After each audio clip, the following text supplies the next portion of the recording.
I sort of live here, my man. What do you think the sleeping bag and camping supplies in the corner were? I mean, that's more of Ian's style, honestly. Hello, Where do you think he got it from? and welcome to Donuts and Dragons. Oh my god, did I do it again? Yeah, I did it again. I forgot to change the session 35. Oh, wow. I'm better at that, my man.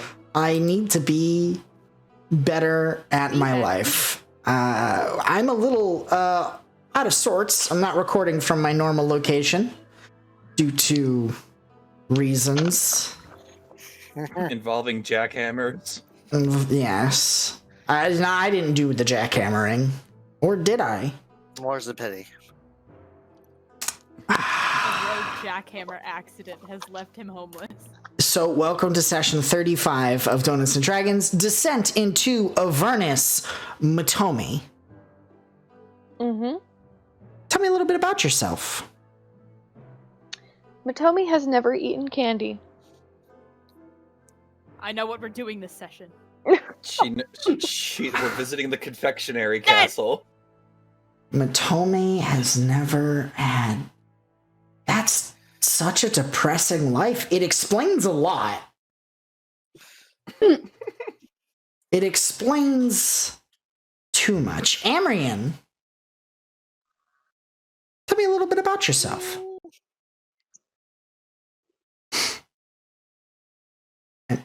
Amrian? See, I knew it was coming, and my brain thought of something, and I just lost it. Okay. Must not have been that important then. Coming back to Amrian. Give me a second, sorry. Feyra, tell us a little bit about yourself while Amrian freaks out in the corner because it's the first day of college.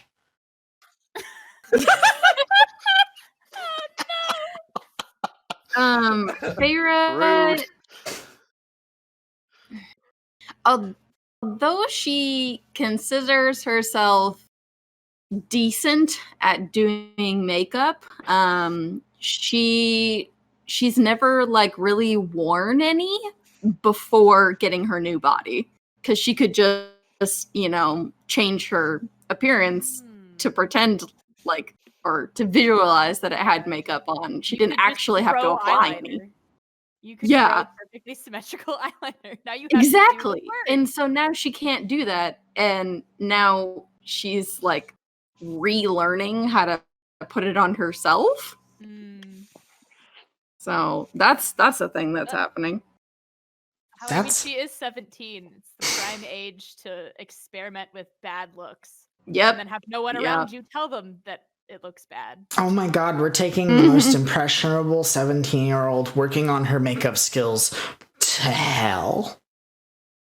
I mean, I listened to my share of like Avenged Sevenfold when I was 17, and like, They still do. Beast in the Harlot, man. That was a.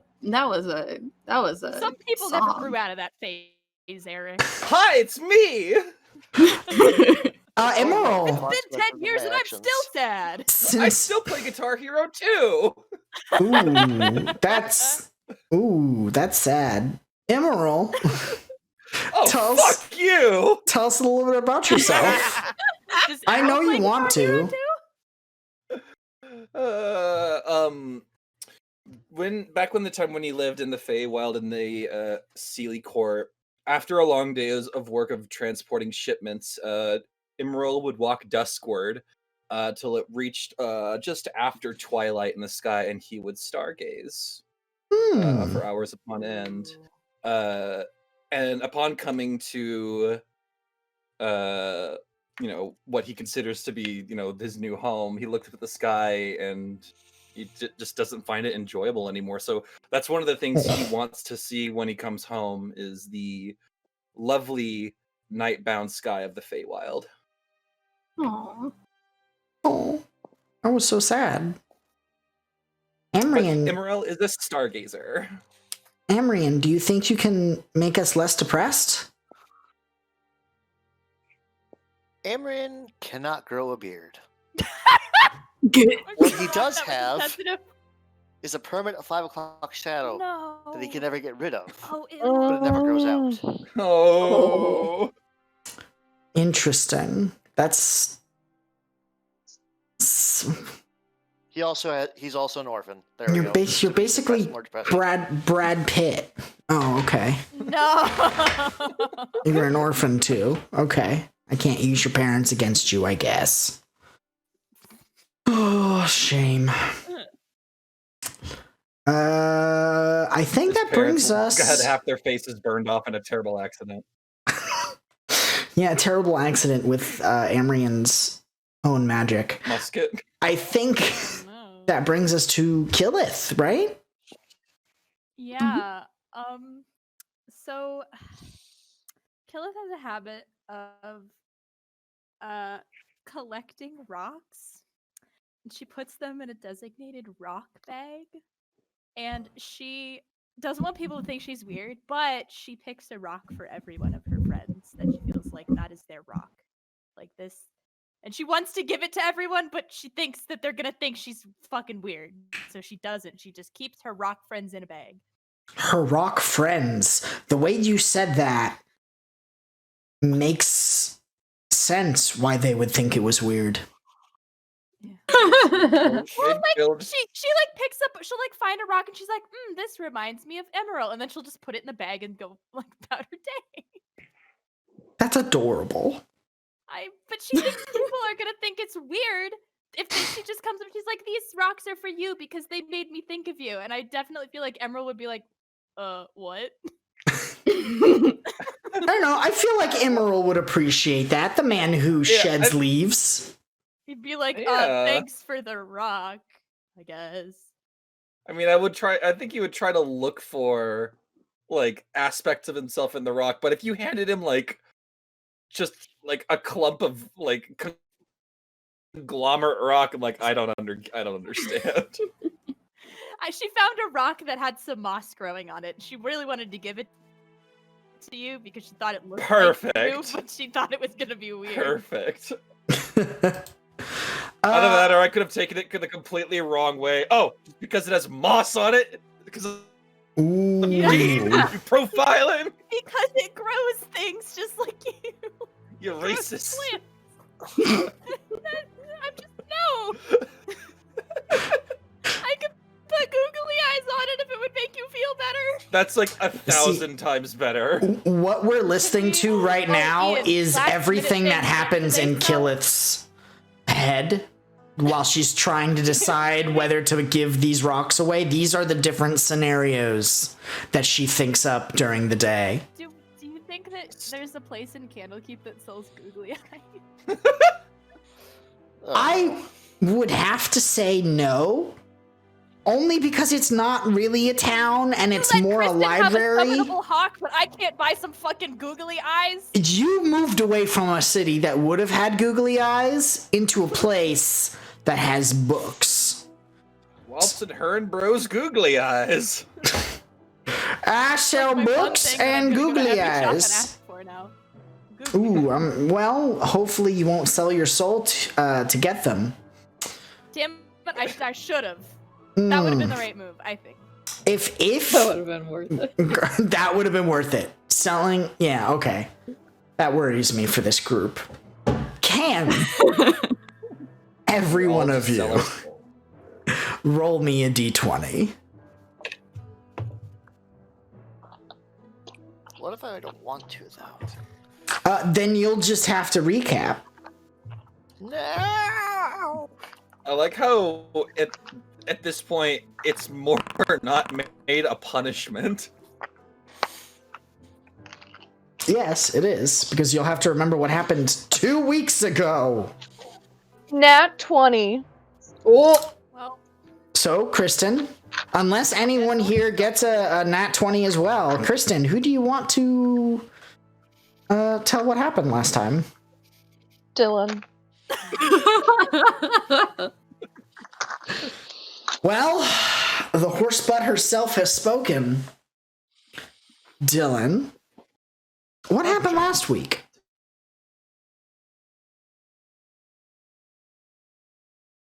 Sure, that's fine. Well, last week some things happened. He's and I not got the Candlekeep. wrong. Lying by omission.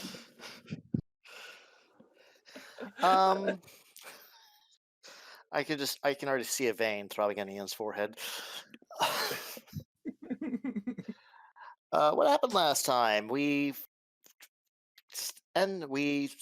started where we left off with finishing off an encounter with a devil, where sadly Motomi let go of her hawk. It was very sad. Mm-hmm. And then we made bed for the night.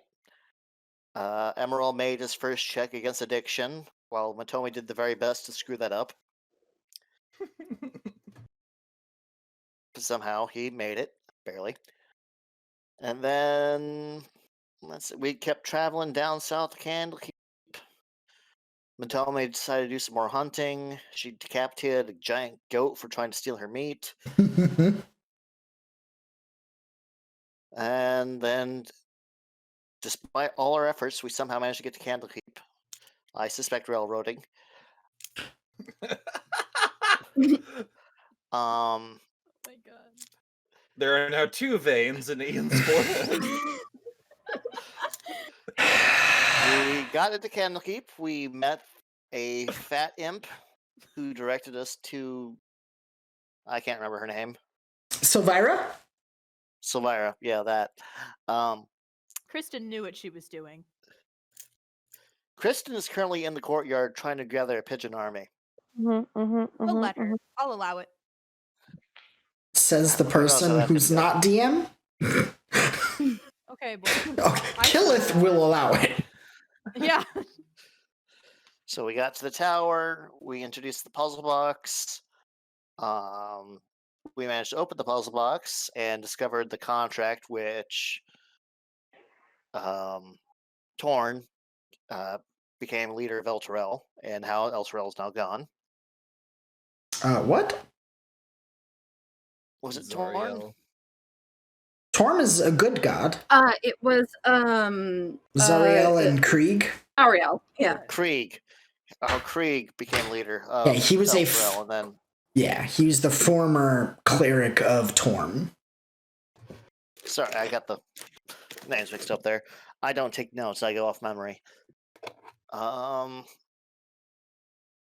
And then Killeth went off with Sylvira for a bit. We listened in and learned that her 'Cause y'all shield are was bad nosy news. Motherfuckers. Y'all are nosy big ass daddy motherfuckers. issues. I'm not going to go there. And now we're in the tower looking up books for everything, while Motomi is off doing who knows what, and that's terrifying. So yeah, things happened. We got the Candlekeep. What do you want? What do you want from me? I mean, I guess that's a good response, if any. May I add 2 things? Or yes.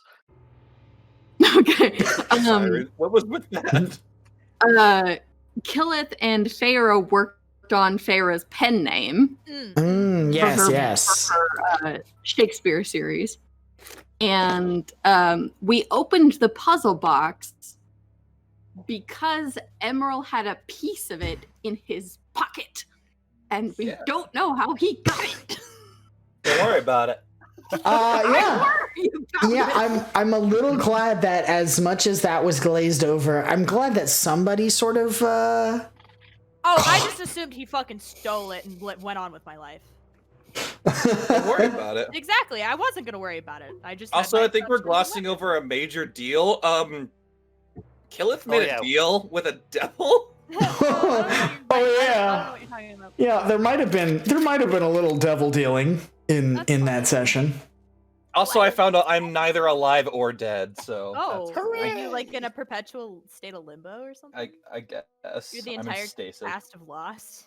Oh, you're not decaying, so that's good. Yeah. He's If I not see that any- bad, Winry. If I see any smoke monsters, I'm gonna freak. Oh. Let me change Let me this. just go ahead and do this real quick. Yeah, oof. Man, this moment that's happening later on is gonna look real bad now. Yeah, we'll cross that bridge when we get to it. But let us begin our session there with everyone, apparently aside from Motomi. I was not aware that she was by herself feeding pigeons and did not come with the group to Sylvira, so that's going to be fun to resolve. Wow, that's a lot of dice sounds. Plus 30. Interesting. Unfortunately, your attempt to fails. I have a plus 30. You summon Cthulhu and die. No! Cthulhu Fathagan. Wait, maybe we can talk this out. Okay, so during the time that Killith is, yes, I have cool mugs. While Killith is making a deal with Gargoth, the pit demon pit fiend, who is hiding out inside her shield, not really hiding out, was forced to be in there, whatever. While they're making a deal, everyone else has access to this library as well. Is there anything anyone would like to research? I wanted to research stuff. Yes, but we did end on a good 20-30 minute section of just you. So I will come to you for your research, but I want to see if there's anything anyone else wants to do. I'd like to find the necessary. You said that there would be higher wizards that would know about the recent history of the Feywild, or any tomes that have come through the Feywild. Yeah, you could ask Pip Yap to see if he could find something for you. Yeah, I'll do that. All right, well, I'm Pip Yap now. I'm fat and I got wings and it sucks. Okay, this is perfect. We've established this.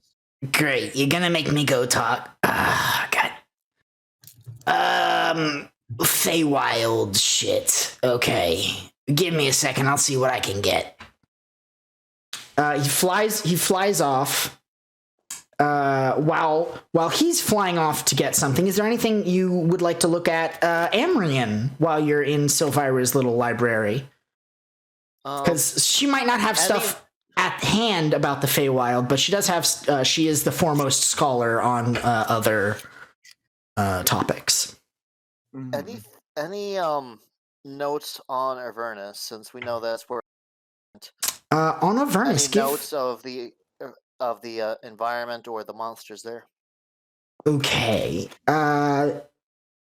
Give me an intelligence check, and the higher you get, the more information you'll get. Just straight intelligence? Yeah. Yeah, it's just straight intelligence. Beep, beep, beep. At least that's +4. It should be one of your best stats. Are you fucking kidding me? And I was gonna say make it with advantage because you are a gnome with your knowledge. You fucking love libraries. You're welcome. Okay. And also, since this is okay, you went. Dylan, specifically when you roll, since you're doing it on here, since I'm almost never looking at the chat, could you say what you rolled? So that, because I have so many different tabs open for all the different things. So.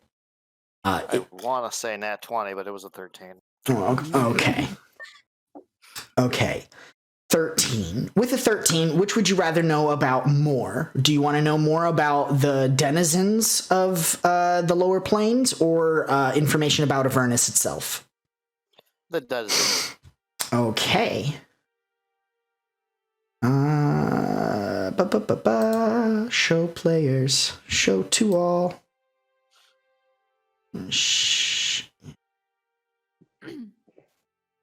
And select users to show. I'll just show all. There you go. Devils. You should now have a. Why is it blank? Drop down menu doesn't work. Devils. Nice. Thank you. That's exactly what I was looking for. And it's just blank. Great. It's Why? the weird drop-down menu that I can't drop down. Yeah, I see that. I don't know why it's not. I have so much information. Ian, just think of it this way. It's still so much better than Roll20. That is true. Uh-oh. Are we having doubts? I hope it is. We can always go back. No. Oh, there we go. To the before times. Did that work? Yeah. Yep. Perfect. So now everyone should have in their journal an entry on devils. And this is just information about basic devils, archdevils, things like that. The hierarchy of infernals, from the least devil all the way down to pit fiends and dukes and duchesses and stuff like that. And it also tells you the real names of certain devils. Like, when you see a bearded devil, that's not actually what they're known as, but that's what most humanoids call them, just because humanoids like to call things certain things. They don't like to use their real names. As well as some illustrations of certain devils, like the Chain Devil or the Bone Devil. Yeah. So you find a lot of information there. Does anyone else want to search for anything? While Emerald waits. Any info about Zario? Give me an intelligence check. Not with advantage. Okay. What is my intelligence? Probably not high. Intelligence plus 0. I'll be right back. 10. I'm gonna get something to drink. Yeesh. A 10. You Perfectly balanced. don't find anything on Zariel specifically. You find a book on the Nine Hells, in general. So it's not even like, this is all about Avernus. This is just like, hey, if you go to this level of hell, this is probably what you'd find, maybe? Oh. And I will share that with you right now. Right now. Also, has she done the rubbing of the runes in the puzzle box? Give me 1 second to share this. Okay. Do you have that information now? Did that pop up? Yeah. Yes. And it's got all the information. Perfect. Okay. Yeah. By now she's done making the rubbing, and she returns the contract to the Infernal Puzzle Box and closes it up and hands it over to you, Emerald. We need to keep this safe. We'll need to show it to the Crisis Conclave tomorrow. Absolutely. And- Who all is going to be at this conclave? Anyone we should know about? I mean, quite a few people. We've got the first reader of Candlekeep, Melanthios, coming. We have the keeper of the Emerald Door, Rafik. A few of the different great readers of. We have the great reader of Necromancy, a young, quite young arch wizard named Jing Fei. She is the youngest person to ever become Archmage. It's a little trying. See, we have Traxagorican, who's the great reader of Evocation. You'll know him when you see him. He's quite... Oh, how should I put this? He's quite a treat. Okay. Let's see, we have the weaponsmith of Candlekeep coming. He's a relatively newcomer to the Citadel, Explodemius. Right.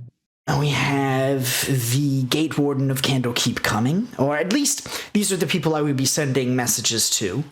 Her name is Sarah Surreal. We have also the Great Reader of Divination coming as well, an old dwarf by the name of Milby. And then, of course, me. Yes. And we're certain all of these people don't dabble with the Nine Hells or anything that might be related to the plot that's going on here. No, most of these people are avowed. They have sworn service to Candlekeep over time. I mean, I'm the foremost expert on the Nine Hells here. These are the people I trust with Candlekeep.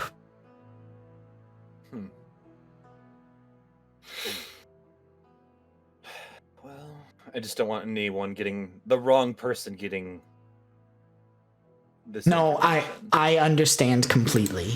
We are going to take every precaution.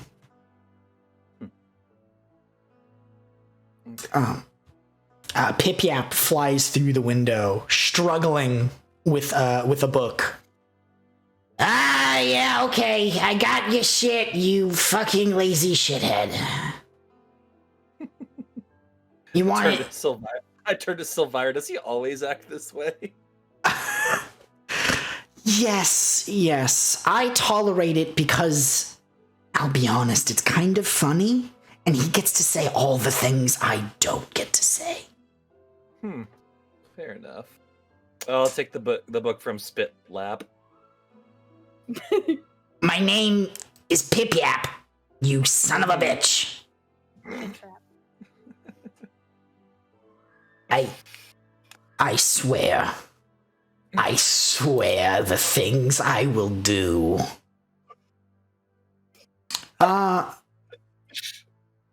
Okay, show all. You have a book on the Feywild. I'll just go pull it up. Give me an intelligence check, Emerald, as you peruse the pages. The pages.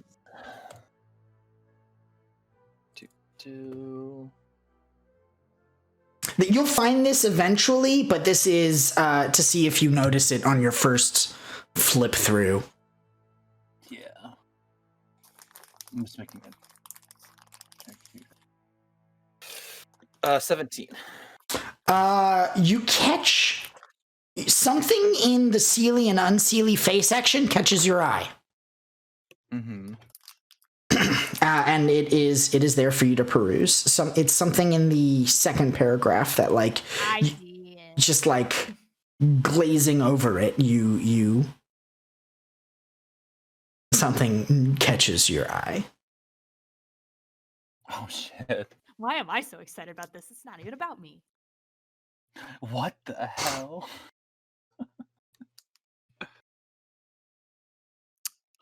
Okay.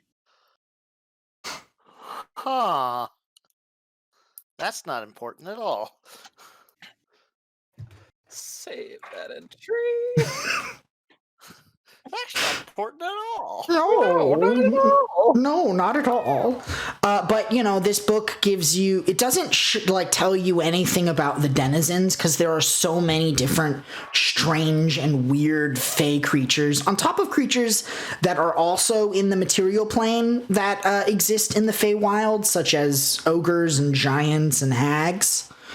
But it gives you a nice little coverage. It doesn't have anything more recent than 1490, which is over a year ago.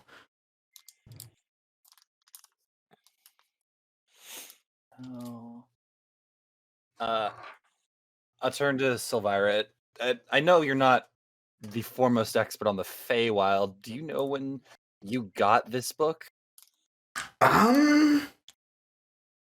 Not really. I could send word down to the gate warden, see if they have records on when this particular edition came through our gates.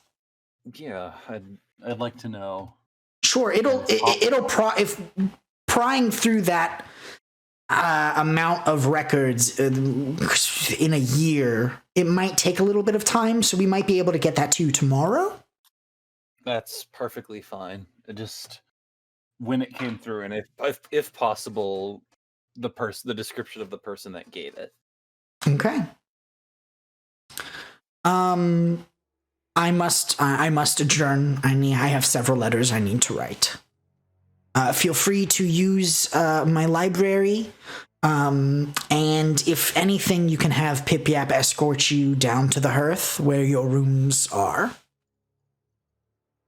The city is yours, of course, until noon is when the conclave will be meeting. I expect you all to be here on time. This is very important. Yes. Noon today? Well, it is evening right now, so noon tomorrow.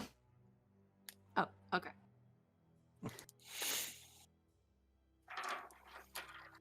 Goodbye. She just like abruptly turns and goes into her room. Do I need to make a custom entry for the puzzle box in my inventory? Yes. Okay, I will do that right now then. Well, actually, I guess actually, it is an item. Oh, it is an item. Oh wow, there is. It's literally you can just put it in. Yep. Damn. Because son. it's an item in the game, right? It is. Infernal puzzle box. It has its own entry and everything. Yeah. Yeah, there's a lot of things that could go wrong with an infernal puzzle box. Yeah. Just saying. I know. Yes. Is there anything else you guys would like to do in the tower, or would you like to be taken to the hearth? I'd like. Has anyone seen Motomi? Oh yeah, she's still in the yard. Cut What? to Doing stuff with a bunch of birds. I don't know what's going on. cut to Motomi. Around you, there are a veritable army of pigeons. There's the at least 30 of them surrounding you and staring at you as you No. Let me paint the picture for you, Ian. All right. I want you to think back to Michigan feeding seagulls. Oh my god. Just a flock that like blacks out the sun. Favorite gets pushed over. I start sobbing. And how long do you think I've been out here with them? at least an hour or two. Okay, let's say 2 hours. Okay. Just 2 hours of one-on-one time with the pigeons. Uh-huh. Grant me the ability to be friends with them.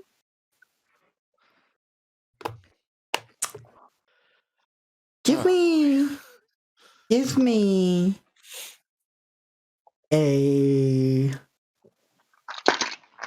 an animal handling check, and then we'll go from there.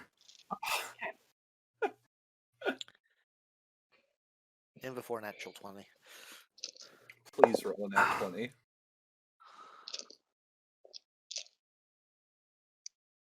I'd like to use my inspiration.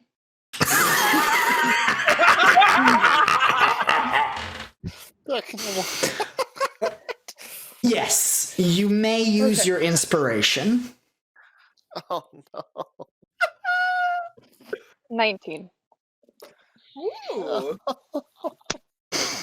19. Okay. Give me a religion check.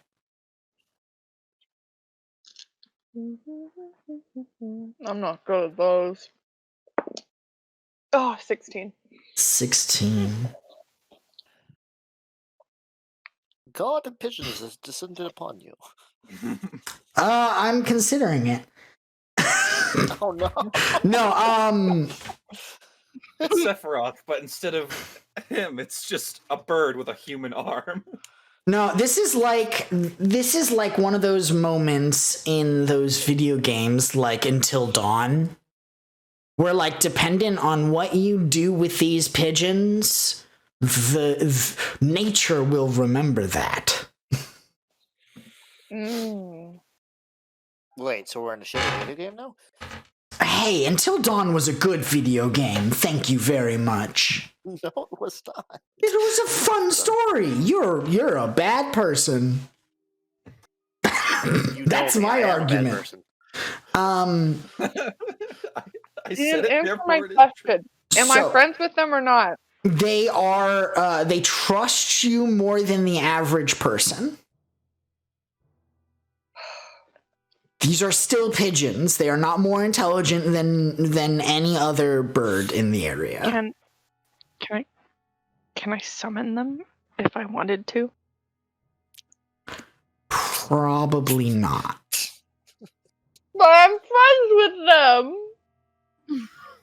What would So so here's, imagine I go to a town and I befriend a dog. And then I go to another town and I get in a fight and I say, "Hey dog, come save me." That dog is still in the other town. I have a staff of bird calls. And it summons birds from the area around you. Right? I didn't think it even did that. It just makes bird calls. Oh It yeah. literally just does bird calls, right? Yeah, literally just does bird calls, yeah, technically. But Ian let me get away with summoning a hawk. Yeah. I opened this bag of worm. I did open this bag of seed. You know what? Maybe you'll be able to summon these pigeons. Who knows? You could like commune with a nature god.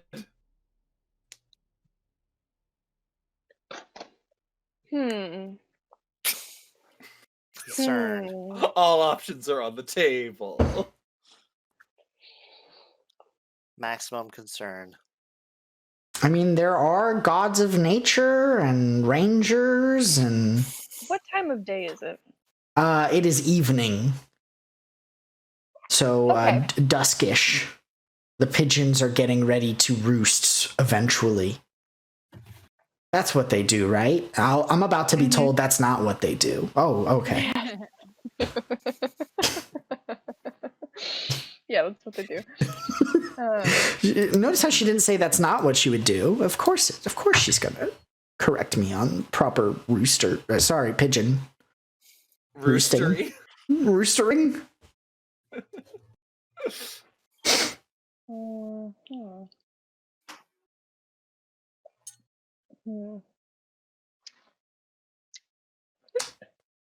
Yeah, I'm trying to think. Ah, God, what am I gonna do? Realize you're gonna abandon them later? Because we're going into hell? I'm gonna follow them to where they normally roost. And So you're gonna leave going... Candlekeep? Well, no, they like roost in the trees in the city, yeah? There's... Interesting. I hadn't considered where the pigeons roost.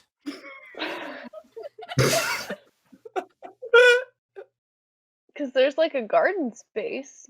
They're okay. So they begin flying over the wall, and you go up to the emerald door, and the man who is standing guard in front of the emerald door, who's wearing emerald robes, looks at you. Is there anything I can help you with? I need to see my friends on the other side. I'm sorry, you don't appear to have a guide with you. This part of the city is only for members of the Avowed and friends of Candlekeep. If you are a seeker of knowledge, this is as far as you go.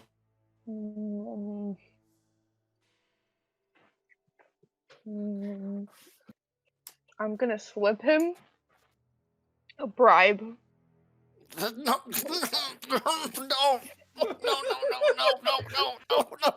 Amrian, you're not there. Idea. You're not there. I know. All right, Motomi, how much do you slip him?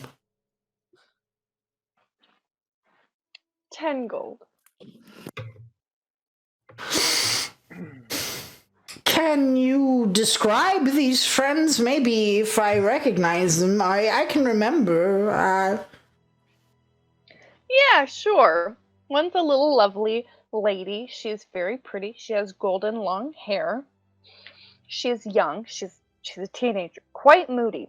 Don't confront her. Then we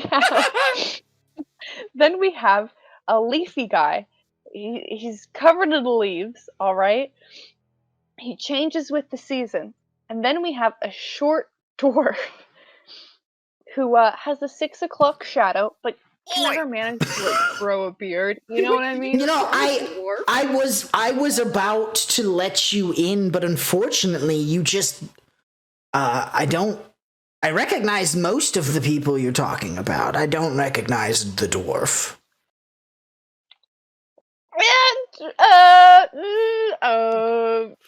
Motomi's trying to remember what kind of race he is. Give me a persuasion check. Gnome! He's a gnome! Gnome!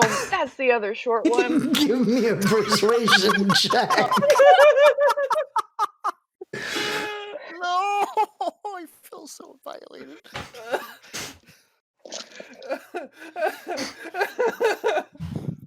Perception. 15. 15. Yes, I do recognize the group you're talking about. They went up to Sylvira's tower. And he gives you some directions to Sylvira's tower. I suppose. He opens the door. Don't tell anyone I did this. I won't. Hey, listen, man. I'm just a simple horse folk, alright? I'm trying to catch up with my friends. I can understand that. I did see you guys come in, so yes. Okay. And he lets you go through the door. I'm gonna travel to the most of the direction where he directed me to, and then I'm just gonna go towards the trees. Oh my god. You're just gonna be lost in the fucking city. This is occurring while you guys are searching the library for the information that you found. Roll me a d6 to see what tower you notice first. 4. 4. Surprisingly, you notice the tower that you kind of are closest to, personally, I would say. It's called the Spire of Sylvanas. Green vines and forest plants cover the stone bricks of this tower. It's like large vines crawl up the sides of this tower. It looks like it's a very leafy place. That sounds like a great place for pigeons. Yeah. Roll me a d4 as you search for your pigeons. G4. Oh, I didn't unlock my D4. Hold on. You didn't unlock your D4? What? I didn't take it out of the case. 1. A 1. Okay. Roll me a D4 again. 4.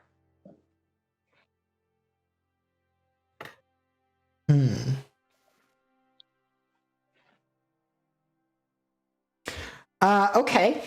You as you're searching for the pigeons, you pass next to a large coliseum with a bronze domed roof.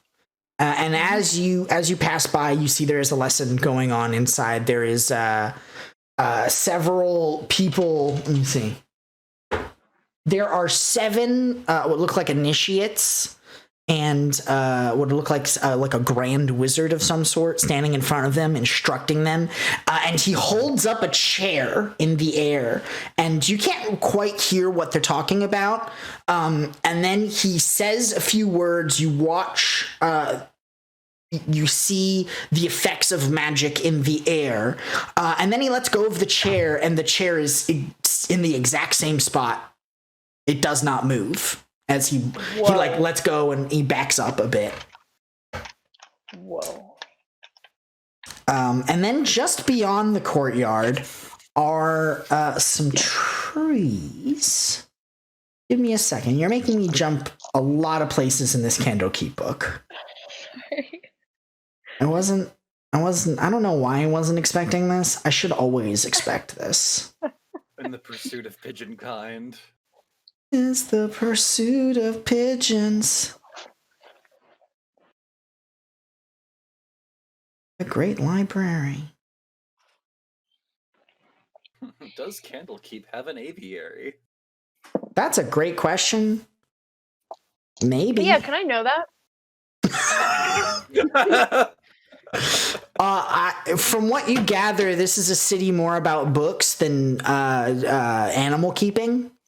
There was a very basic stables for the various animals people use as mounts. And you know that there's an area of some sort here specifically for griffins and the griffin riders.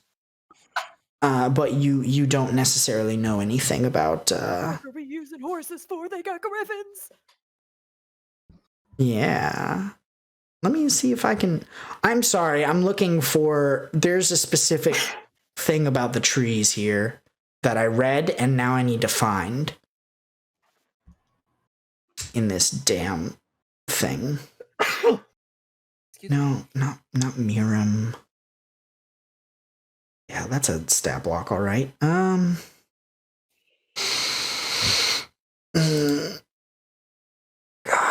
this is killing me. I'm so sorry. I should have been prepared for these trees.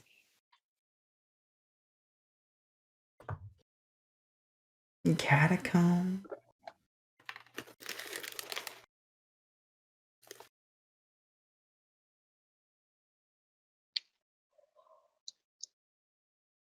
What's the deal with airline food? What's the deal with airline food?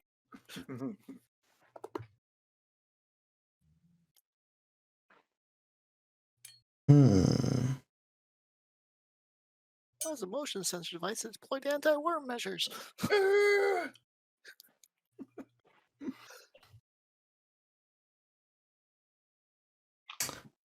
Ba-ba-ba-ba.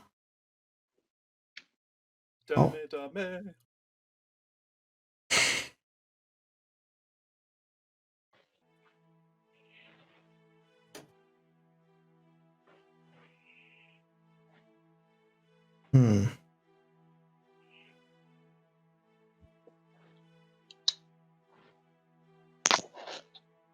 This music makes me feel like I'm playing RuneScape again.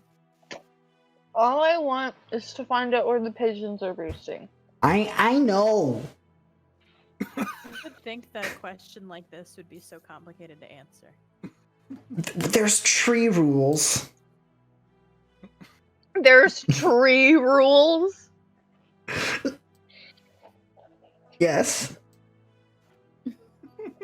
Are they magic trees? Yes. They eat pigeons. Gobble gobble. I could have sworn there was...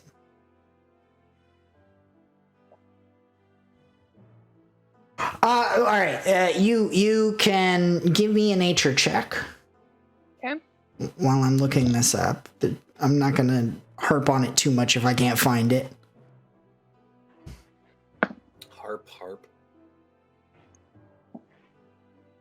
10. A 10. Yeah, you find a couple of trees near the Colosseum that appear to have birds roosting in.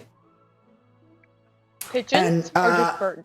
There are some pigeons, yes. Okay. And very large seeds on the tree. Together. Hold on. I fashioned together a lovely little complex, if you will, out of my handful of chicken down, and some of my pelts, my rabbit pelts, to create them a luxurious warm nest for the winter that is soon to come. I'm not How many even. friendship points do I gain?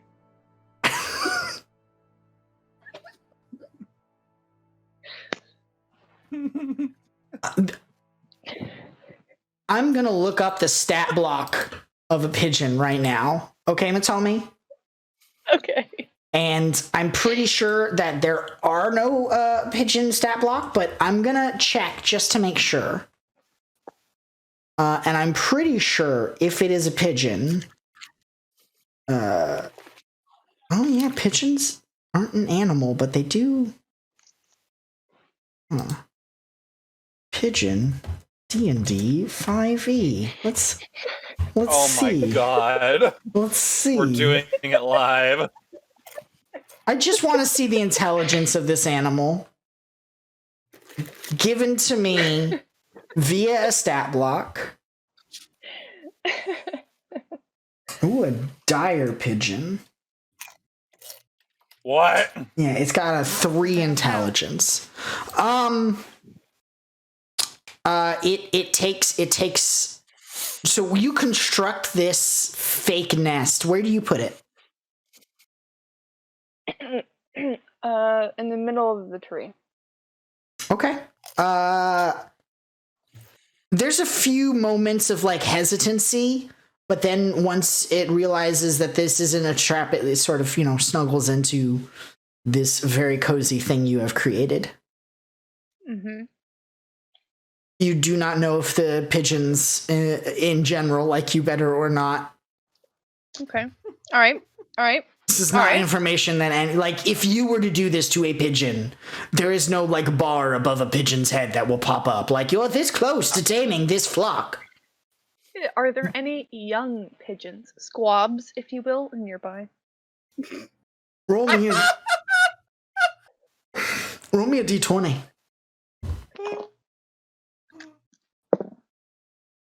Is this plus nature? Nope. This or is animal handling? just a d20. 11. Not that you can find. Fuck! What about injured ones? Oh my god. Same roll? No. This was a luck check to see if you could find what you wanted, and didn't go so well. What's everyone else doing? We have now caught up in time to where everyone was saying, "Where's Motomi?" We're now at that point.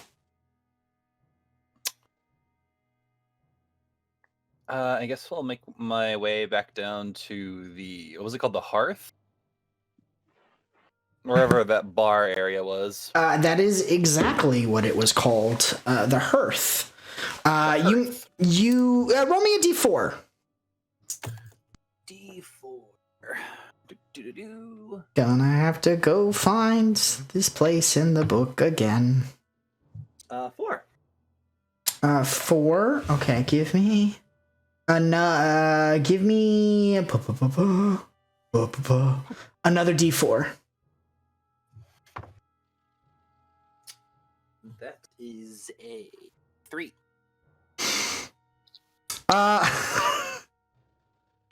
You find yourself actually backtracking, like somehow your body managed to memorize the exact route that you took from the front to Sylvira's place. You find yourself walking through the musical hall again. Oh. And a cheery orchestral tune sings through the air, marking you as you walk through. But you can make it. You can make it to the hearth. Cool. I guess I'll just sit down and have a drink to. What will you be having? We got ale. You got a few of the harder spirits. Who is this bartender? Yeah, my name is Sandy. Sandy. Yes. Yeah. Yeah, I'll just have one of your harder ales. All right. I'm sorry. A harder ale. We've got one ale, and then a harder liquor. Yeah. Mix them. I can mix them. There's a few people in the bar. It's not as full as it was. You feel like this isn't your typical tavern where it gets busier as night goes on. This seems to be a lobby. Yeah, this is a place of learning still. So, however, there is still the ogre sitting on two chairs with who's reading a book now.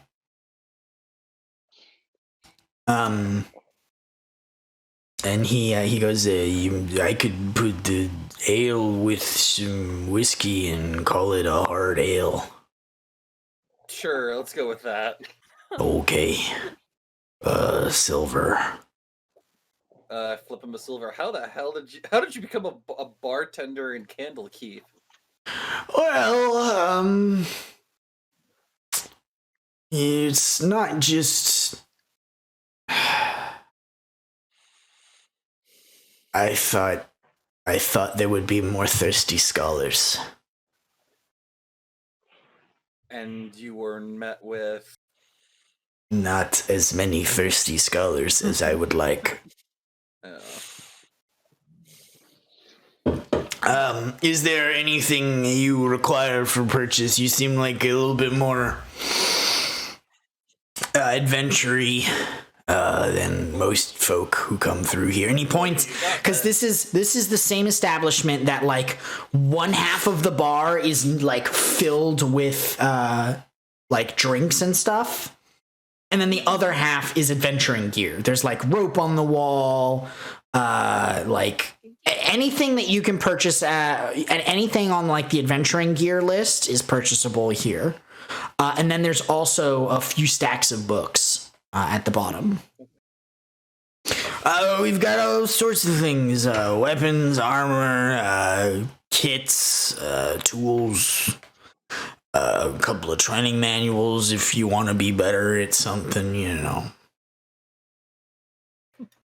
Sounds like he's about to fall asleep. It's late. They call 9 p.m. librarians midnight. What type of manuals do we have? Well, what do you want to get better at?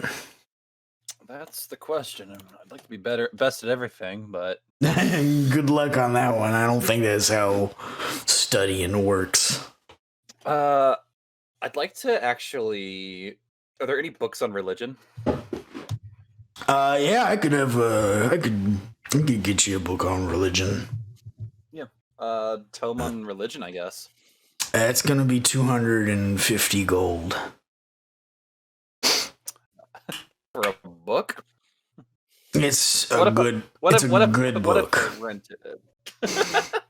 We don't do rentals here. We did that at one point in time. Didn't go. Ian. It didn't go so well. He's in character. It didn't go so well. We would get back, dog-eared manuals with like writtens and scratches all over it. And nobody wants somebody else's book that's been worked on. There's worksheets and stuff in there you're supposed to do every night. Okay, I'll pay him the 250 gold. Okay. In your inventory, it's going to be a special item. It's not made in D&D Beyond yet. Just write down that you have a training manual for religion. Okay. And let me... Training manual. Now, to do this, if you spend 48 hours over the period of 6 days or fewer studying the manual's contents and practicing what's inside of it, you'll gain proficiency with religion. I will do that. After the proficiency is gained, you have to keep the manual on your possession. Basically, just for review, like to look over it occasionally. If the book is ever out of your possession for 5 days or more, you lose any proficiencies that were gained. Shit. Okay. Because basically, this is, if you do it long enough, over a long enough period of time, I would say you would keep the proficiency, but when you first get a training, basically this is religion for dummies.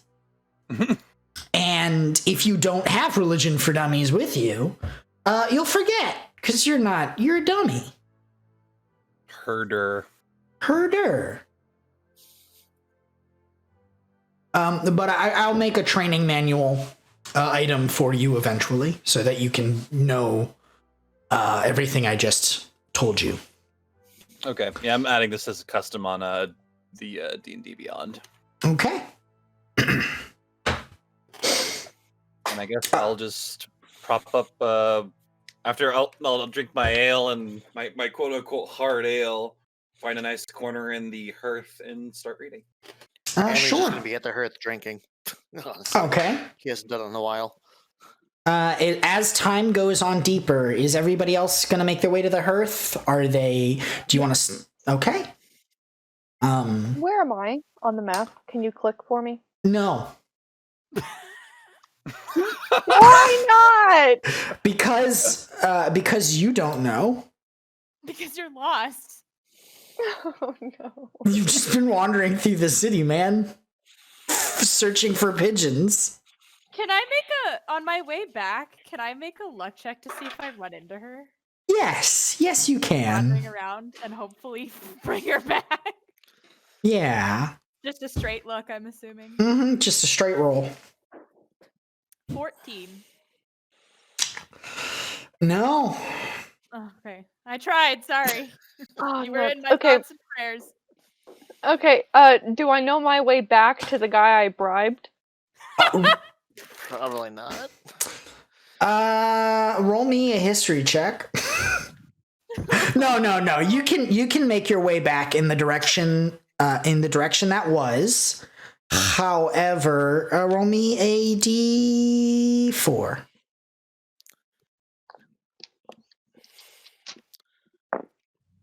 I was just gonna keep drinking. I have to get off for a second. Okay. Roll me another d4. 3. Okay. Roll me another d4 A again. lot of rolling tonight.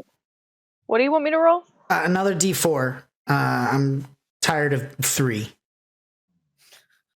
Another D4. Okay. Was she gonna go 3. to the exact same place? Roll it again. Okay, to be fair, I just rolled a d4 twice and I got a 3 both times. I got another 3. What do you want from me? She got a 2. Okay, you rolled a 3. You think you're going the right way until you begin walking into a giant room filled with an orchestra.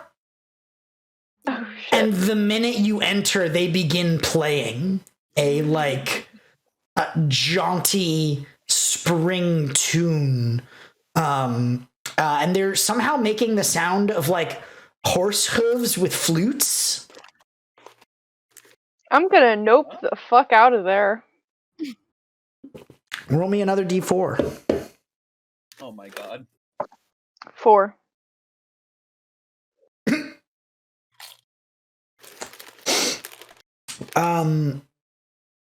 You open a door that you're sure leads back to the Emerald's door.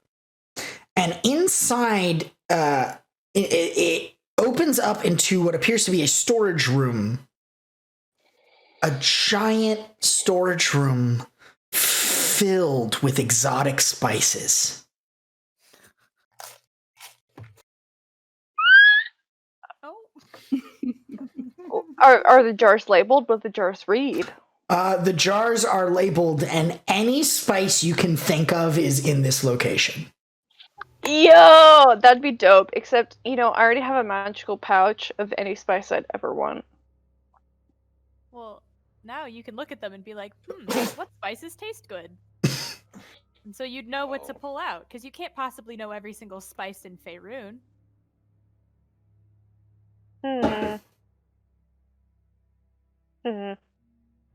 No, Motomi's okay. She's gonna keep going. Trying to get out of... I don't know, man. She just wants to get out of there and move on to the next place. You open up the door at the end, and it opens up onto a small little courtyard, and there's the emerald door that leads to the Court of Air. Yes. Okay. Oh, good to see you come through the door again. I did see your friends. They appeared to be heading to the hearth. Hearth? Where's the hearth? It's the bar you were playing with pigeons in front of.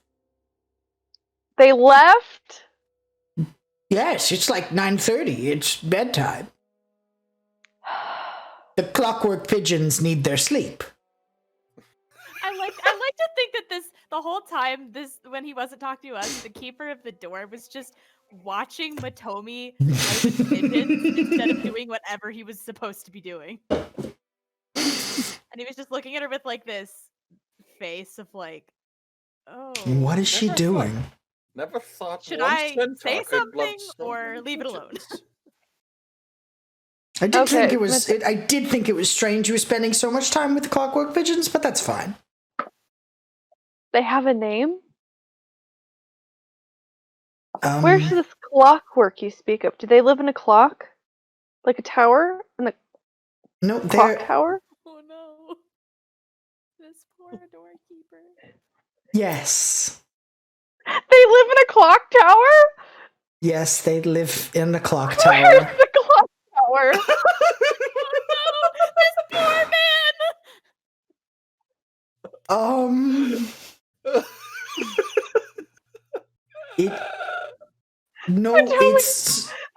Hold on.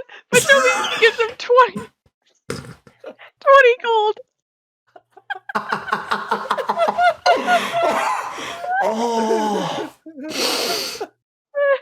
Why are you giving me so much gold, young miss? Tell me where the clock is. Where's the clock tower? I think he would have told you for free. If you go through the door again, if you make 3 lefts and a right, then go through the Museum of Armors. It should be on the other side of that. There's the clock tower. Motomi sprints there. Oh. Goodbye. Okay. God, she's gonna be so... Oh, boy. You make the right turns, and you enter this large hall that has what appears to be every style and make of armor from every culture in Faerun. And then, that's cool. Are there any great swords? And then, of course, there are the different styles. Like, there's a great sword that is an elven great sword, a dwarven great sword, a great sword made by the Uthgardian barbarians, a remake of Twinkle, the famous weapon, owned by Dris Duerden. And yes, there are plenty of great swords in here as well. And the clock tower is just on the other side of this place. Motomi keeps that in mind. Maybe she can get an emerald to steal one. That's a bad idea. On the other side of this hall of armors is the grandest clock tower you have ever seen. Is it like Big Ben? It is... Honestly, the specific Big Ben I'm thinking of, and I know there's only one Big Ben. Have you ever seen the Disney movie The Great Mouse Detective? Oh, dude. specifically that Big Ben, because they make the Big Ben in that movie look just so cool and ominous at the same time. Oh, so good. Why did I think you guys were gonna go to hell today? We're gonna be pigeon following all day. Okay. Motomi enters the clock tower. You enter the clock tower. There are 3 gnomes with crazy white hair and white robes on. They are pulling several levers. There's a lot of like machinery here. And they all like turn it. Oh, hello. Yes, welcome to the Clockwork Tower. Hey, listen, I'm missing my pet. Where are the pigeons? I'm sorry, you, I have a pet pigeon. He ran off. I'm trying to find him. Where are the pigeons? They're probably recharging upstairs. Okay, but Toby goes upstairs. Okay. You go onto the second. They're like, normally people aren't. Okay, she's big. Oh boy.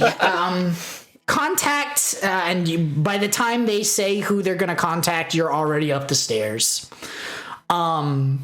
Roosting on the walls, and I say on the walls, this is a very strange building. All of these pigeons are sitting on like glowing orbs. What? And all of their eyes are open and beaks are open. And not a single one is moving. Robot? Oh. What the hell is going on? They're charging. They're constructs. Don't tell me that Motomi's favorite bird is a fucking robot.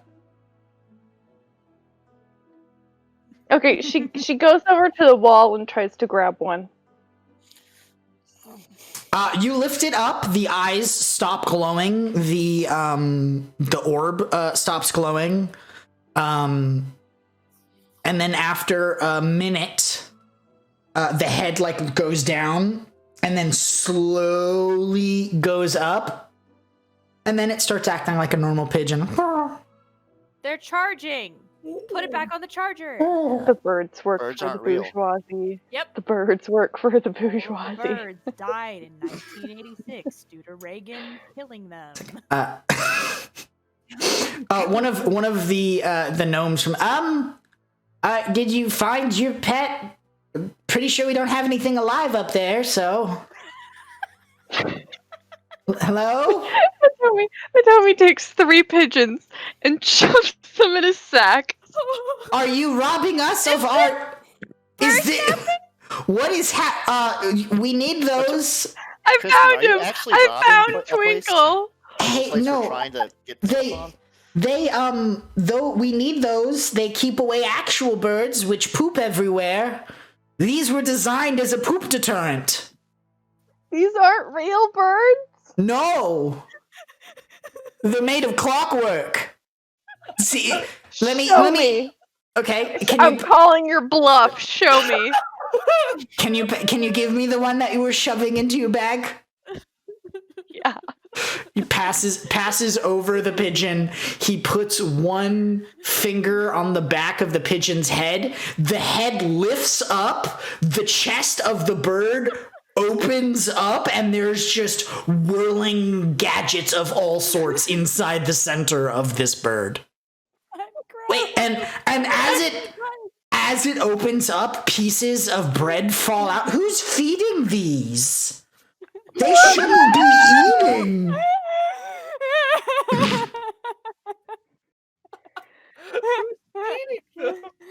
Motomi is mortified that her favorite bird that she thought was exotic is actually a robot. But in the back of her head, she's like, Amrian can do something with this.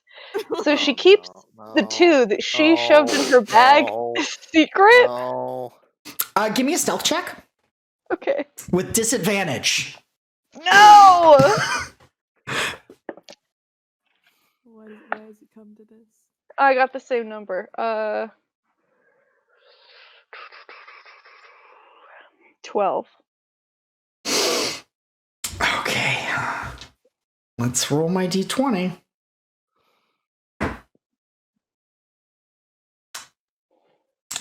It does not appear he noticed the 2 pigeons Yes!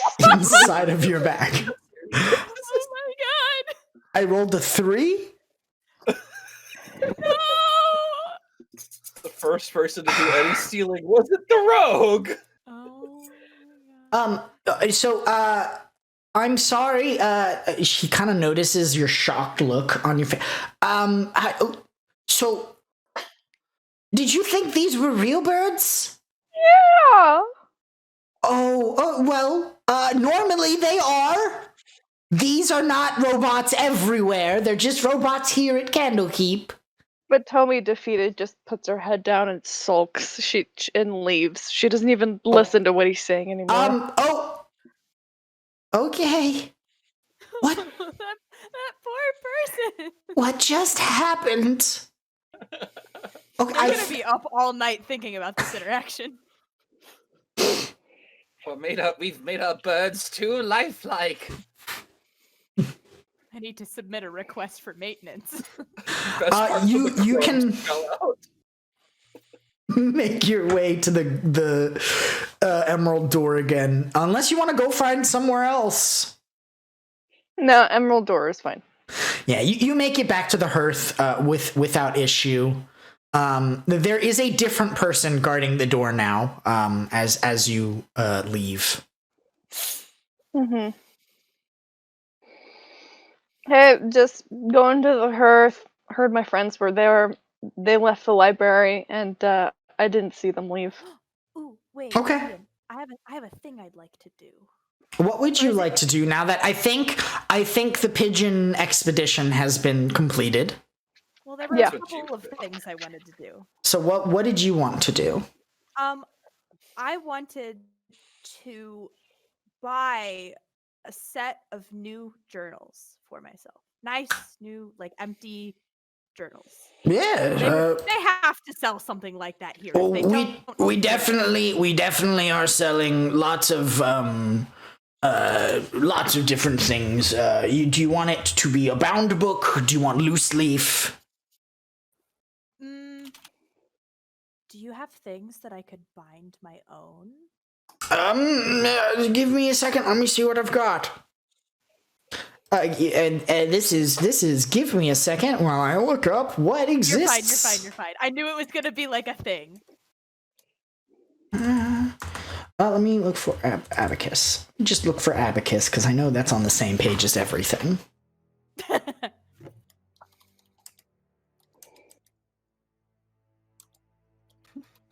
Have someone been feeding me? I feel like that's the equivalent of like taking your laptop and turning it over and all these crumbs falling out.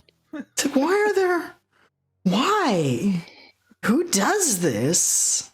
That poor woman.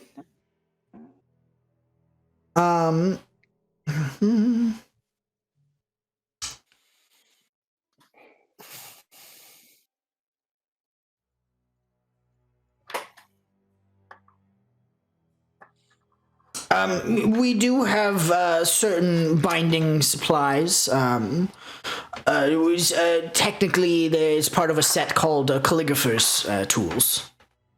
I guess I could use some new. I already have one of those. Yeah, I do. I already have one of those. Yeah, if calligrapher supplies would be what would have binding tools. Yeah. Okay. Can you show me the loose leaf parchment that you have? Sure, of course. I have several loose leaf stuff. Give me a second to look up. Now, if you want a bound book, that's 25. We do have a stack of paper as well that you can purchase for 2 silver per sheet. Or if you want, that's the fancy paper. If you want parchment, that's 1 silver a sheet.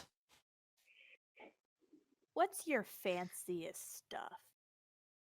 I want to take a look at it. Define fancy.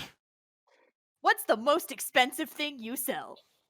He pulls out a spyglass. I've never sold this to anyone, but it is 1,000 gold. And it's like the tiniest spyglass. Turns out making glass this small and precise, very difficult. So in D&D, what exactly is a spyglass used for? Just like looking at tiny little things? It's the same thing you would do with Okay. yeah. I didn't know if it was like a completely different. Let me make sure that it's not a completely different thing by scrolling down and checking. Spyglass. Objects viewed through a spyglass are magnified to twice their size. Okay, so it's this. Okay. Yeah. Maybe. Are you? Never mind. So. Do you need arrows, bolts, a portable ram? Say that. Well, I look at you and you seem more of the adventuring type than most scholars that come through here. Also, the big bow on your back. It's cool, isn't it? It is. Right. Is that bone? Yeah, from a dragon we killed. He's gonna roll to see if he believes that. Yeah. Okay. Excuse me. I wrote it all down in my journal. And she pulls out this giant fucking basically falling apart fucking book. Do you like so many weird inserts and like some of Emerald's leaves shoved in there? do you want someone to rewrite that into a more legible, less mess? Well, you see, that's why I came here. I can write. These are just the field notes. I was going to rewrite them into a much nicer journal. That's why. We do have, and he shows you a couple of like really nicely bound leather books. We have several field journals, if you will. Mm-hmm. Okay. These are 25 gold apiece.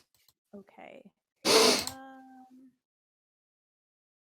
Could I get 2 of them? Of course. You now have 2 books. Yay! And For 50 gold.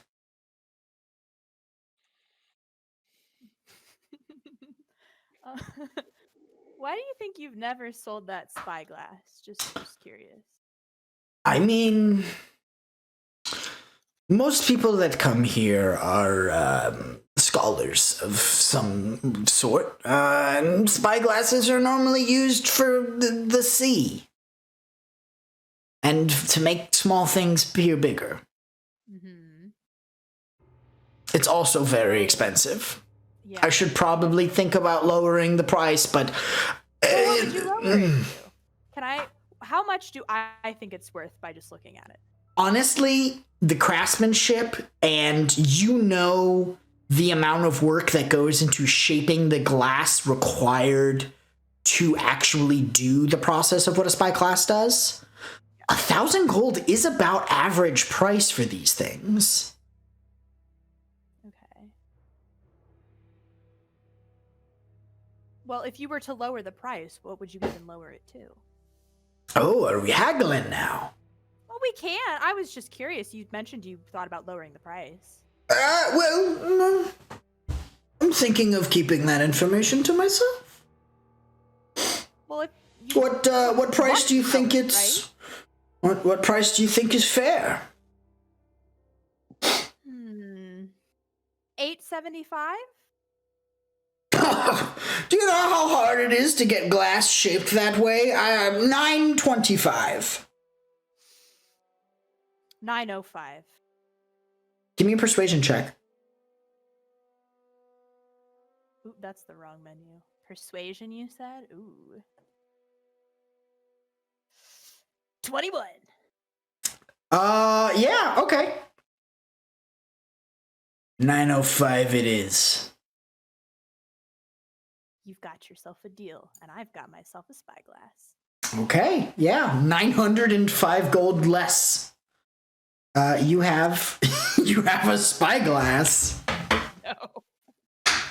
I still have like 1,500 gold. Is there anything anyone else would like to purchase before the evening? Watch that transaction go down. You're at the bar, I shake so this man's hand very firmly. Amarin's just still Seal the drinking. deal. okay. Amrian is drinking. Feyre does have things she would like to buy. Ooh, what does Feyre like? Feyre needs 25 gold worth of incense. Yeah, that's easily enough found. Let me make sure what incense is sold for. Control F. Jesus Christ.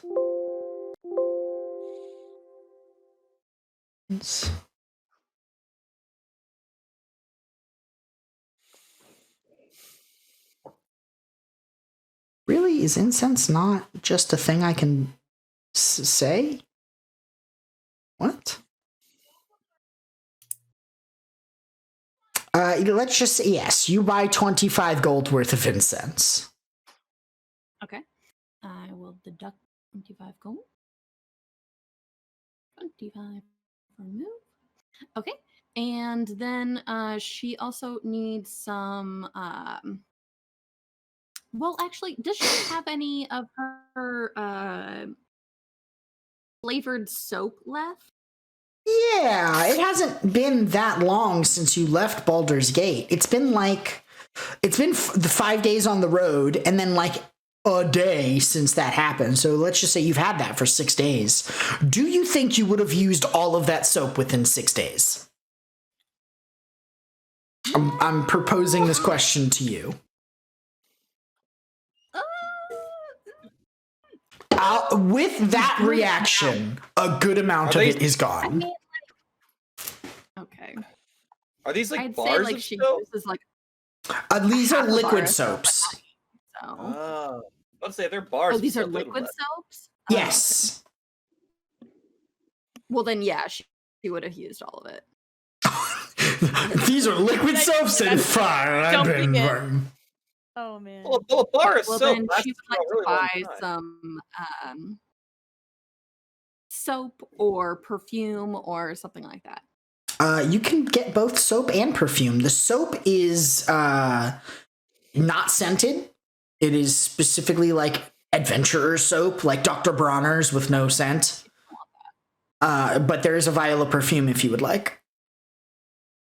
What does it smell like? This is all the rage in Waterdeep.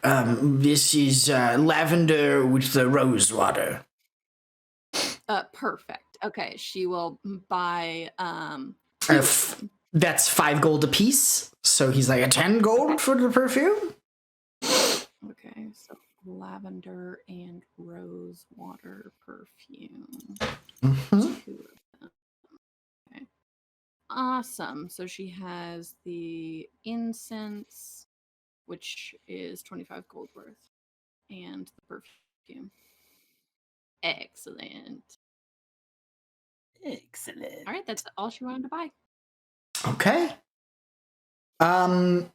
As the night comes to an end, is there any last things you would like to do before the morning comes? Yes. Okay, Feyre, you jumped in. She would like to cast a new spell that she's been working on. Oh no! I told you this was coming. I know you did. I forgot. I've had 2. This is what happens when I have 2 weeks to prepare for a session because, yeah, and then things slip through the cracks. I'm scared now. Okay. So she puts the 25 gold worth of incense. Well, she goes to, I don't know, maybe like, is there a private washroom? You could pay extra for a private washroom. Yeah. Excellent. She would do that. Okay. And she would bring all the incense and the soap and everything with her. And she'd make a luxurious bath and light every single bit of incense Oh my god, is that the she bought. smokiest room. Yes. And she pours all of the perfume. Well, one of the vials, she keeps the other vial. One of the vials of the lavender and rosewater perfume into the bath, and then like uses the steam from the hot water and the incense and the aroma from the perfume to like put her in a trance, and then she would like to cast a 4th level divination spell. You make. Would you like to read the effects of the spell?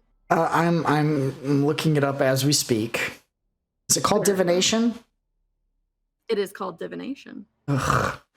And the worst part is it's a ritual spell.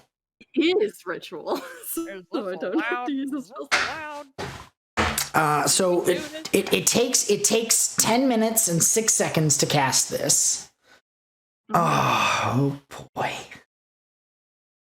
Okay. There's a 25% chance for each casting after the first that you get a random reading. Interesting. Okay. So, You. the question. Yes. She asks. Yeah. Single question concerning a specific goal, event, or activity to occur within 7 days. I worded this question and then I reworded it and then I reworded it again. So Better to be safe than sorry. yeah. Don't do what I did. Did my dad love me? Kicking myself. I was kicking myself. Oof. She asks, what will happen regarding us in Avernus?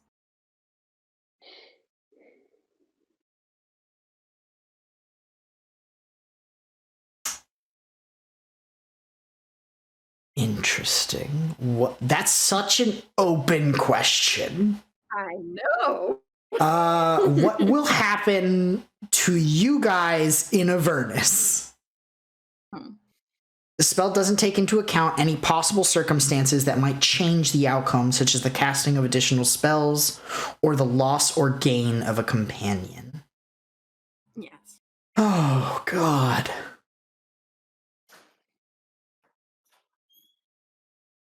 And it's specific towards us. So, like, you know, she could have asked about the people of Elturel, but... Fuck them. Fuck them kids. No, I mean, like, her family's there, but... Yeah. Like, you But know, fuck she thinks we are the only people who can save them. What is going to happen to us? Okay, so you... Oh, boy. Oh, boy. Because I have something I can do. Oh, boy. Oh boy. Okay. You... You better not. I swear to fucking God. All of this incense gone to waste. Okay, so you ask this question, and nothing seems to happen for a minute. Mm-hmm. And as you're thinking, wow, this is kind of lame, you hear, as if magnified, far in the distance, you hear one of the many chanters of the endless chant of Aluando. Ooh. And you hear, the bearers of the hidden lord will descend into hell and free the chained city from the grasp of the Lady of Broken Light.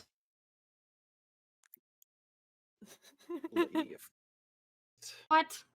That bodes well. It actually bodes well. Okay. And then at the very end of that, you hear, so says the seer Aluando.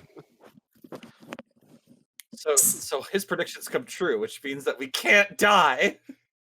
We gotta. For Aruando. And I will say most of his have come true. It is possible that not all of them have come or will come true. And specifically, about that, and everybody said that they did. Well, they said that most of them come true. They don't know. They don't know, but they think all of them come true. And specifically, in accordance with this spell, it doesn't take into account any changes that might affect this outcome, such as losing a companion or gaining a companion. Okay. All right. Well, okay. Okay. He kind of snaps back out of it and drains the tub and cleans up the ashes and Okay. dries off. Goes Unless there's anything else anyone would like to do. Motomi shows up. Ah, finally I found you guys. Where have you been all day? I'm going to be at a table in the back working on rewriting my entire disintegrating at this point field journal. Okay. Where have you been all day? Listen, there's this whole conspiracy, man. I'll tell you about it in the morning. I'm just really upset. Wait, hold on. Conspiracy? What's going on? Listen, birds aren't real, okay? They're not real. Birds. And What? she goes to bed. Birds are What is happening? And that's where we're going to go on break. Okay. Because Birds aren't real. It's 7:00, so Runs upstairs and takes. we'll be back. We'll be back shortly. Yeah. The loaded French toast. It was so good. It was like a strawberry cheesecake and French toast, but in one thing. It's called a heart attack. Yes. It's 100% cardiac arrest. And we're back. Wait, we are? Oh, I'm trying to fight through the itis. It's okay. The food itis. Oh boy, I ate too much, guys. You may have to roll him into bed.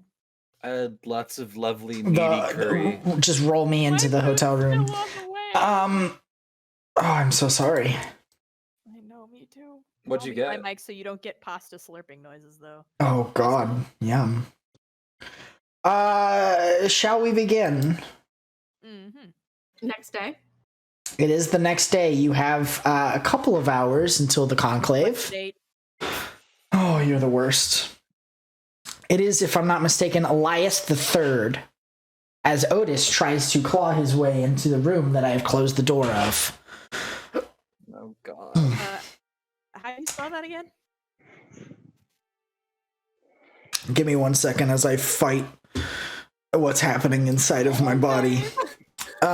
Is your blood thickening? It is. It is If you Elysius. cut him, he wouldn't bleed. It's Elysius the Third. Elysius is spelled Elisias. Okay. And it is it's the third day of Elysius, 1491. It is the equivalent of August. But we didn't have Caesar or Augustus here, so Correct. We had Said we had- Elysius. whoever that guy is. He's a famous boxer. Oh my! What? He's famous for his 8-punch combo. Boo!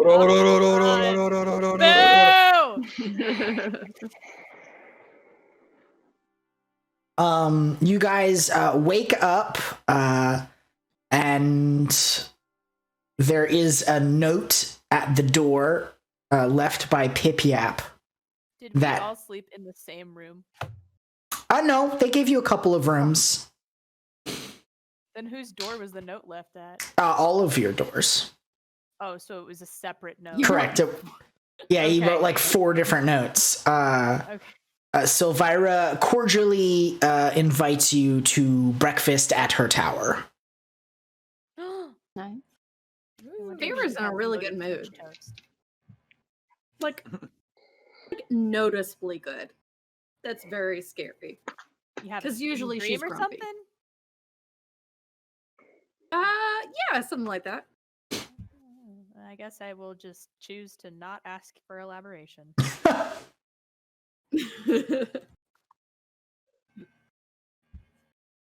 Do you guys go to do you guys go to the tower? Yeah. All right. I'll Said take the no until we note were off. with us to Okay. show the doorsman. Yeah. He's already been informed that you guys have been given access. You can make your way to the tower easily enough going through the orchestral hall. Do we see robotic pigeons in the air? You see pigeons in the air. Yeah, there's pigeons. They look pretty real to me. They don't look like you don't know they're robots. I don't think Motomi told anyone they're robots. No, she didn't. She just made this wild accusation and then went to bed. Birds aren't real. Good night. When you wake up, Motomi is drinking at the bar. Oh no! Daydreaming! Oh no! Motomi, you are gonna come with them, yes? Yeah. Okay. How drunk on a scale of 1 to 10 are you? Do I have to roll for that? Tell me how much have you been drinking? 2 pints. Just give me one Constitution check. She is a horse.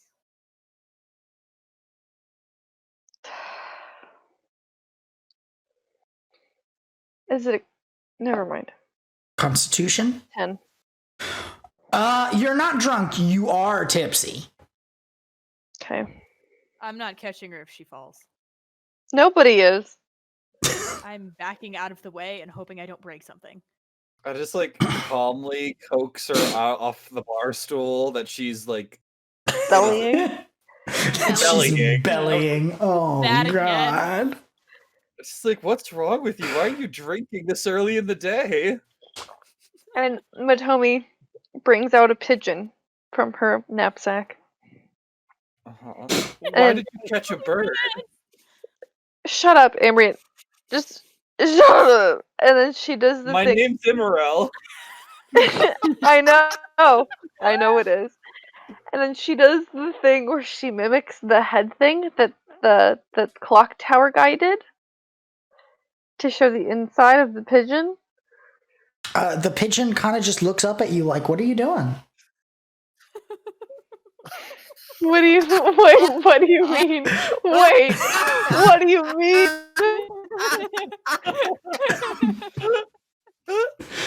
Wait. So it's not coming apart? You couldn't find. You didn't. Give me an intelligence check.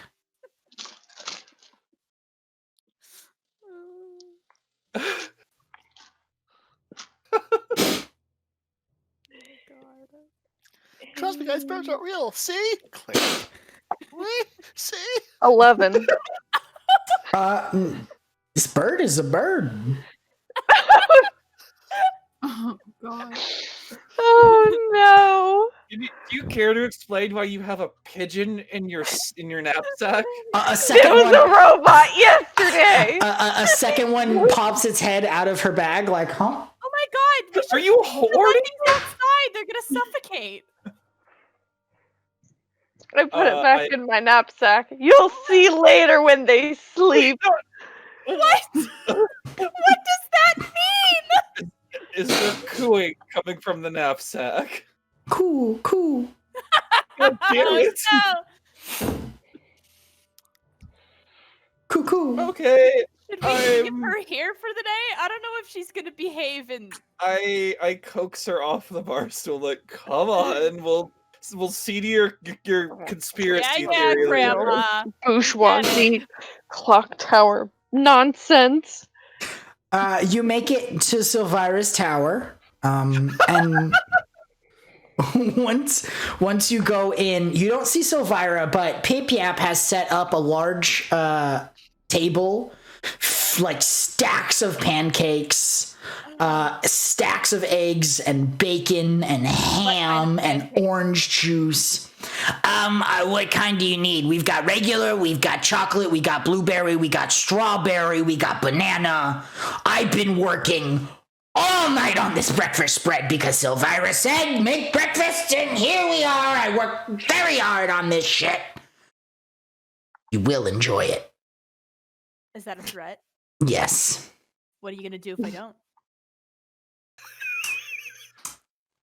He points at the apron that is on, that he's wearing.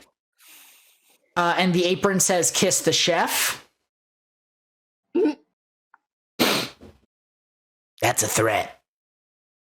Oh shit. Maybe she's into that sort of thing.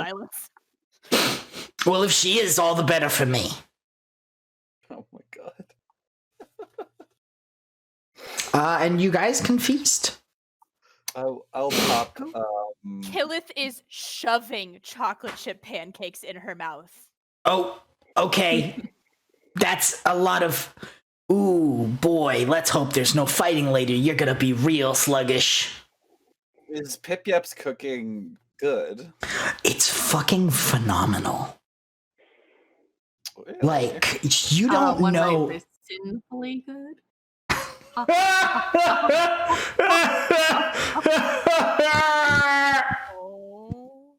my god. Yes, you could say sinfully good. Reginald has popped out and is munching on a piece of cheese. Sorry, no rodents at the table. Then what are you doing? He's my pet. Bro, I don't make the rules. Yeah, well, we don't have to follow him. God. Not one that's stupid, at least. Fuck you. Fuck you. Throws a biscuit at your head. Who, me? He hits with a natural 14 plus 3. I assume. Does a 17 hit?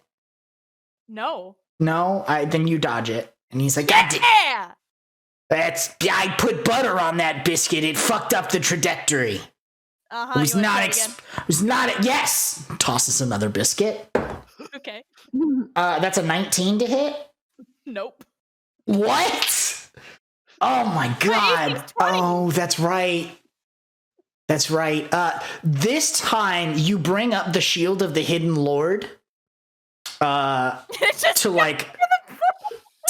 block the shot, and it hits the shield dead in the face. And then you hear munching noises and crumbs fall to the floor. Oh my god. How is this cooking? Give me 1 second. 12 voice mod opens. Why is it not already? I thought I had it open. I don't know where it went. This is upsetting.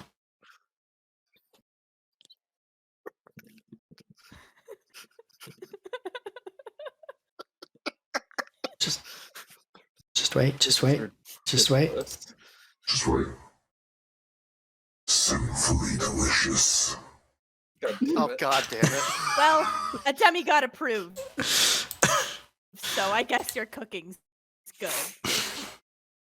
That's what I like to eat. I'm sorry, you said a demigod approved? Oh boy, I'm moving up in the world. He said it's sinfully good. Look at me, a fiend making something He doesn't like much sinful. anything, so.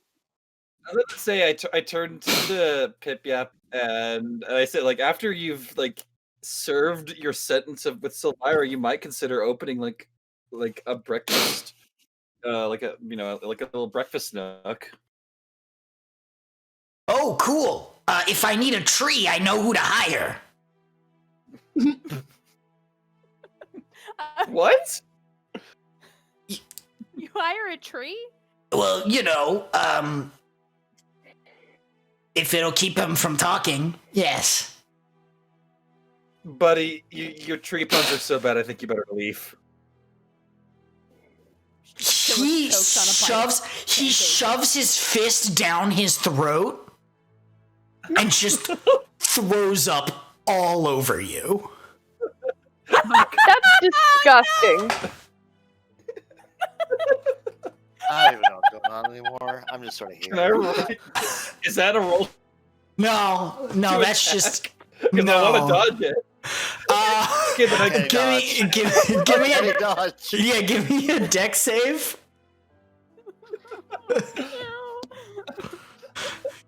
I just want Sylvira to walk in on this and be like, what in God's name? Hold on, let me get to my character. Why aren't you on your character? Hold on. 22.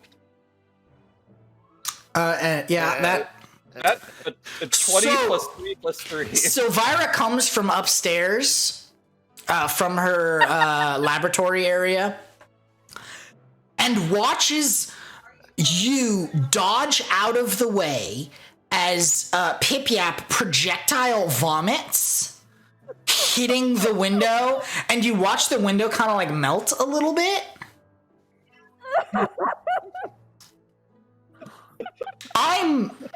I don't even. Not even going to ask. I was going to say, did you enjoy breakfast? Arian's at the other side of the table. Yeah, it's pretty good, actually. And the floor show was great, too. The biscuits were sinfully delicious. Pip-Yap. Yes. Were you attacked?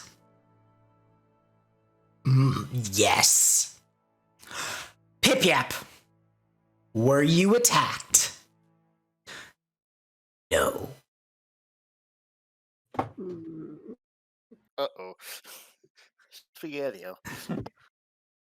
I'll deal with you later. Just know that I will.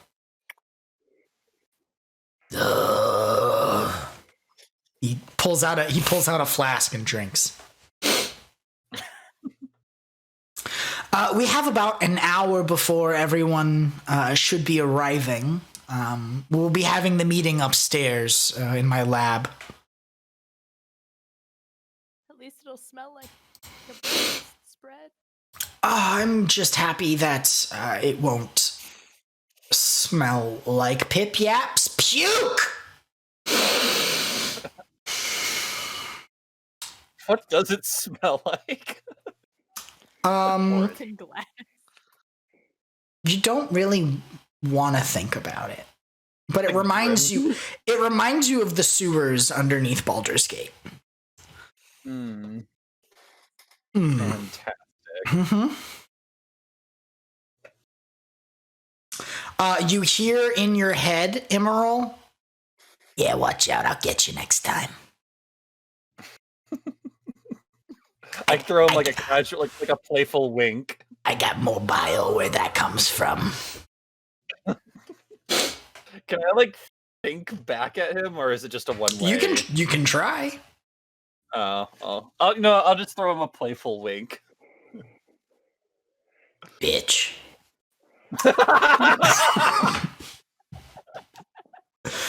Is there any last things you would like to do before the meeting?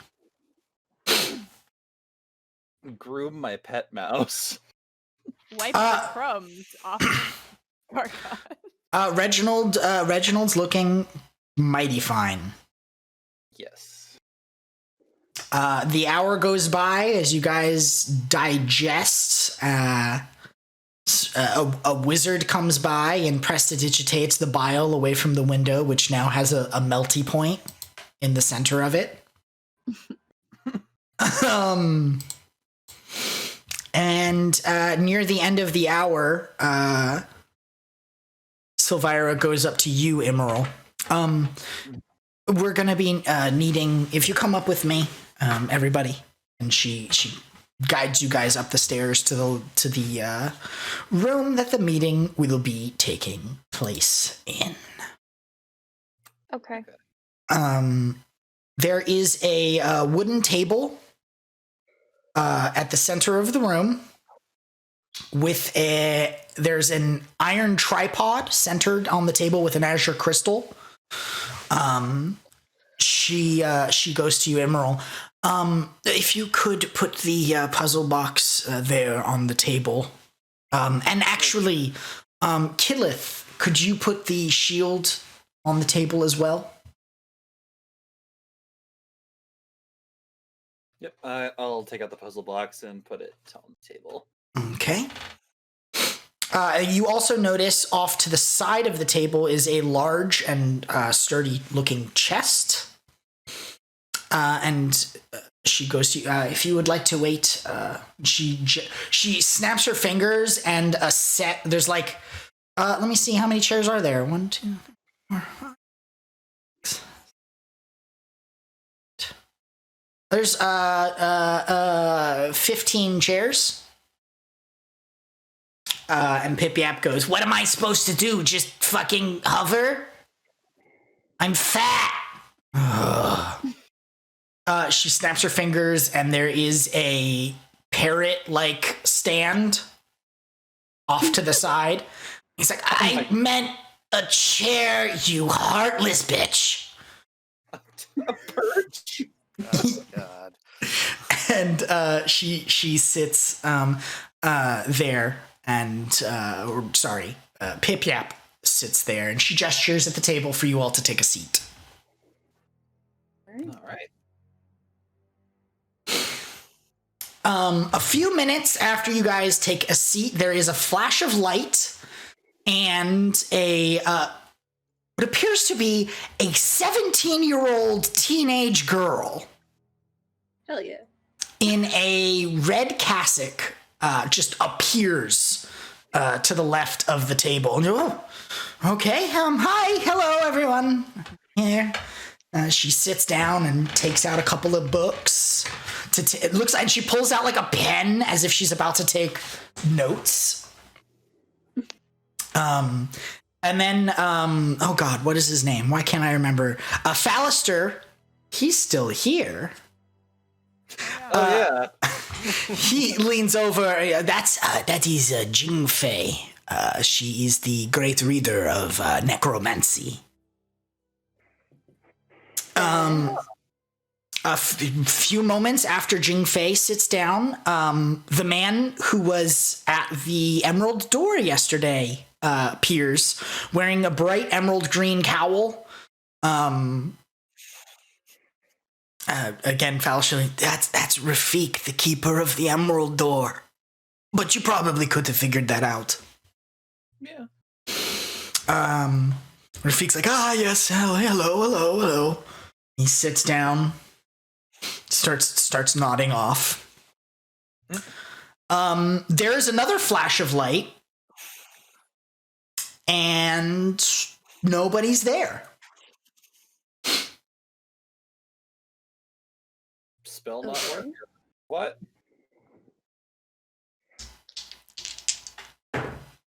Okay. Amarian, does a 19 hit? Nope. Okay.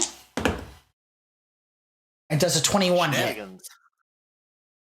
What am I being hit with? I'm sorry. Does a 21 hit. Not if I got shield. You are surprised, technically. So you don't have a reaction. Then a 21 would hit me, yes. Okay. You all watch as out of nowhere materializes a gnome wearing... Oh God, no. Wearing a red robes, but he's also wearing a beret. No! And popping out of his beret is a turret. And it fires it fires at Amrian. And you watch as a little pink explosion covers Amrian in what looks like soap suds. God. I told you to always keep an eye around. You never know when invisibility is in play, Amrian. No shit, you fucking psychopath. That's no way to talk to your old master. You will refer to me as Sir, Master, Master Explodemius, or Sir Master Explodemius the best. I like Sir Explodemius, the psychopath. Yes, I'm well aware of who. So I need you to tell me, how did it feel? This is an experimental ammo I was using. I call it Explodemius's exploding exfoliation powder. How's your skin feel? Is it soft? Well, you're the reason I can't grow a goddamn beard, and now I don't even have that anymore. Emery's face is now clean shaven. What? He pulls out a notebook. Does not appear to work well with hair in facial regions. It could just be like a biscuit show. What is your name, young lady? Me? Yes. Don't give my him. name's Killith. Killith! I will make note of your name because that is a wonderful, wonderful side effect that I hadn't even considered. Oh. Negatives. Oh. Think of it. You just wake up and then your beard is gone without you having to cut no nicks and shit. Ooh, boy. Oh, this is good. This is good. This is good. This is good. Yes. Do you really want an explosion happening on your legs when you wake up? Fallister leans over. He's like, so you might know this is the weaponsmith, Explodemius. Psychopath. Impeccable name. Yes, I chose it myself. I was originally Robert, but that's a dumb name.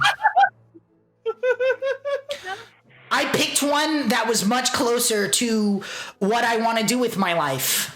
I mean, they always say dress for the job you want, not the job you have. And so I changed my name to Explodemius, and I built things that explode.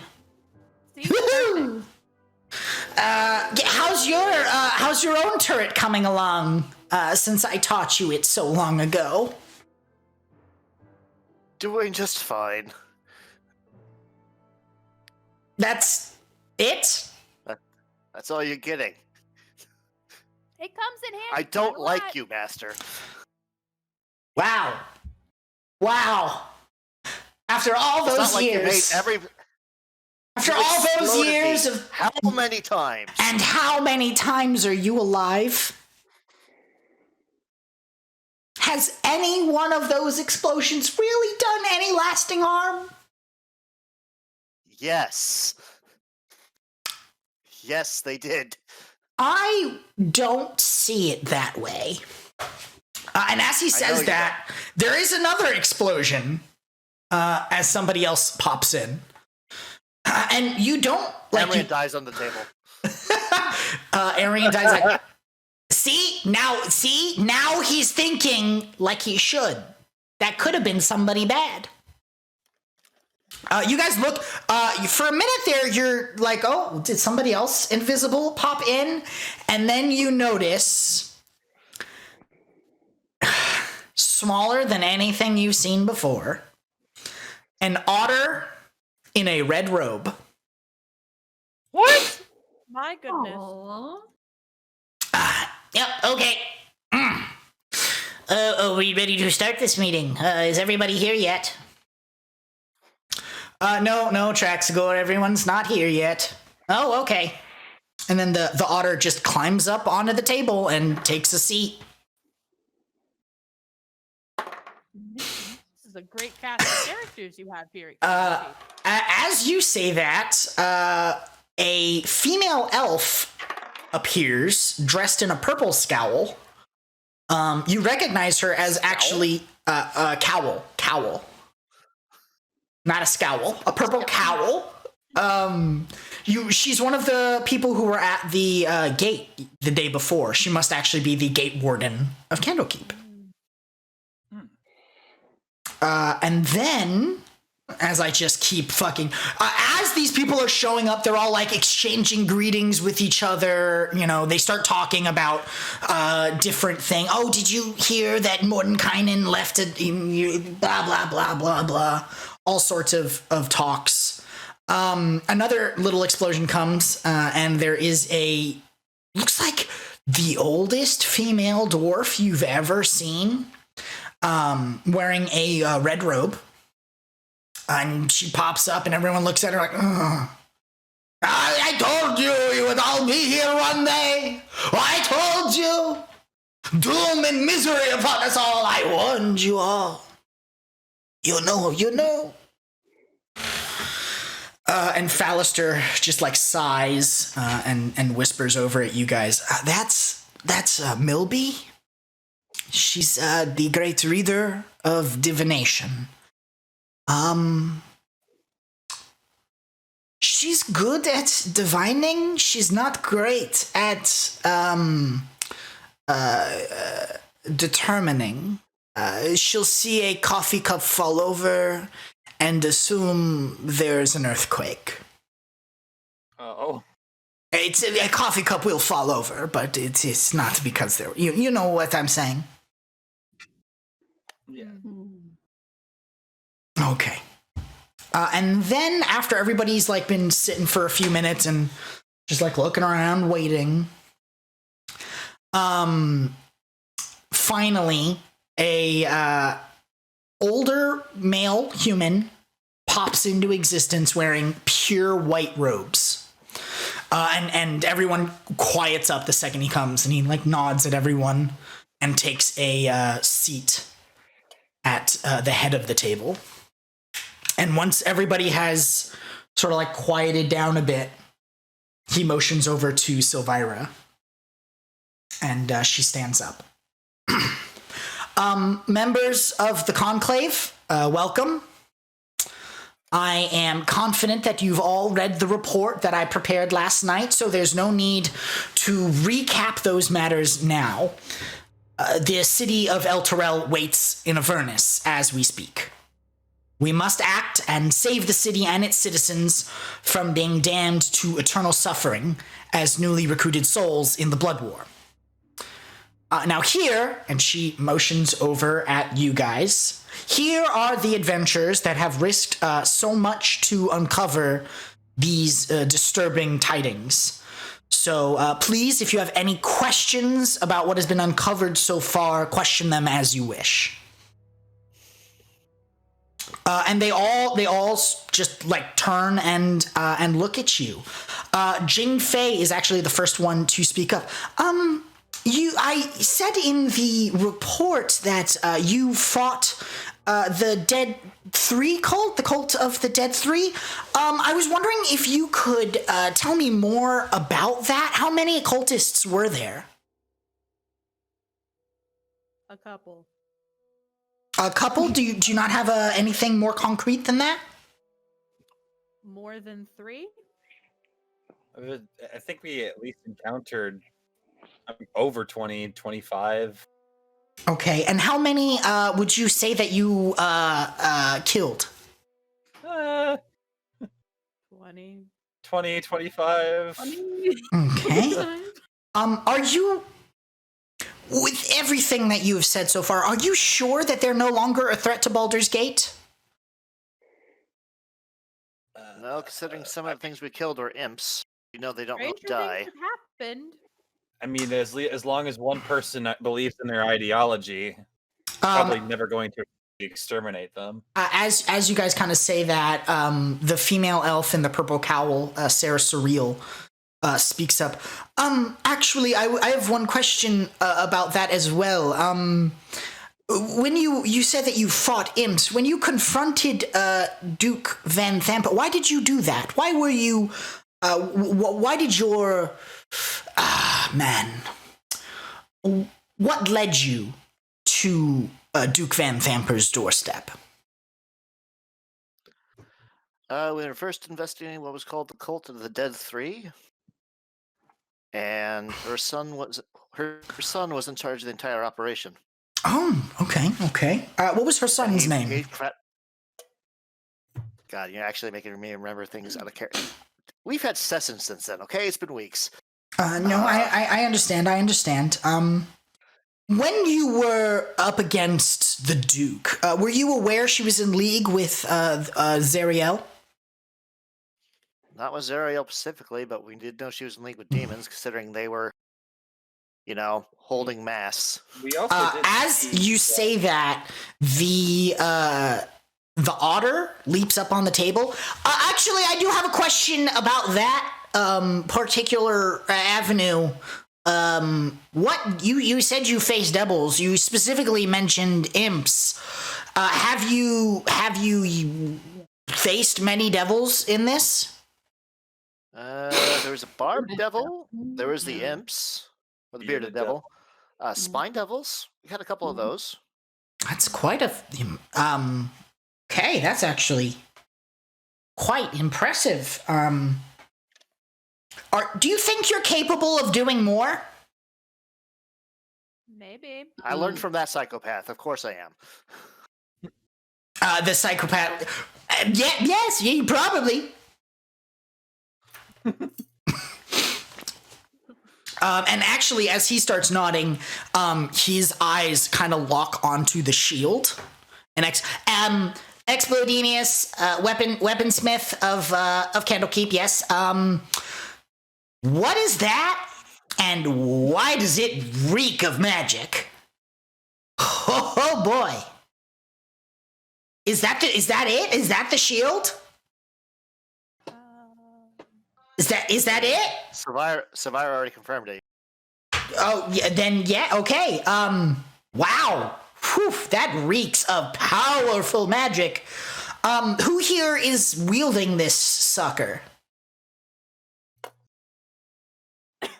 We all just sort of pointed. I'm just gonna look at Killith. Killith, yes? Yeah. Have you used the shield? Like, have you used it for more than just blocking? There's rumors that it has all sorts of extra powers. Yeah, but I didn't do that yet. I didn't read the instruction manual. Okay. How's your willpower? If you on a scale of like a 1 to like 10, willpower wise, what do you think you'd be at? In what situation? Okay, let me Do you have the willpower to withstand temptation and harness the shield for good? I understand it's not great, but can you withstand temptation? I mean, maybe. I've not tried it. He doesn't seem that bad. He's kind of a loser, actually.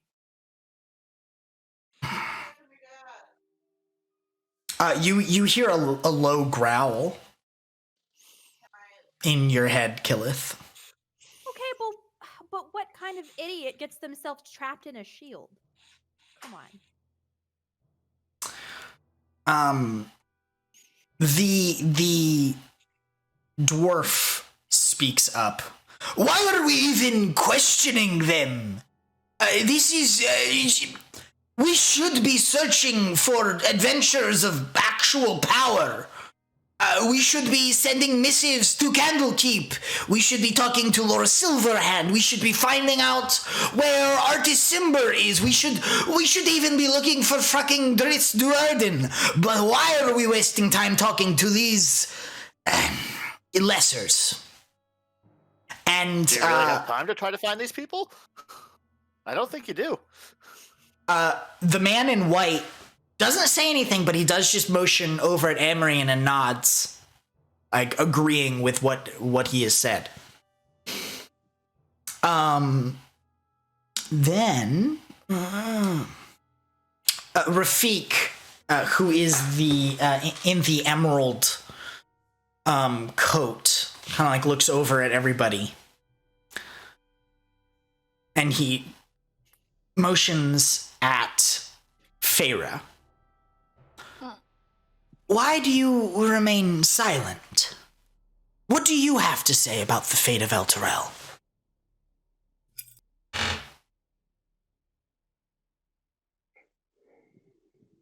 I have people who are important to me that were in Elturel when it was taken. It was a personal stake. Okay.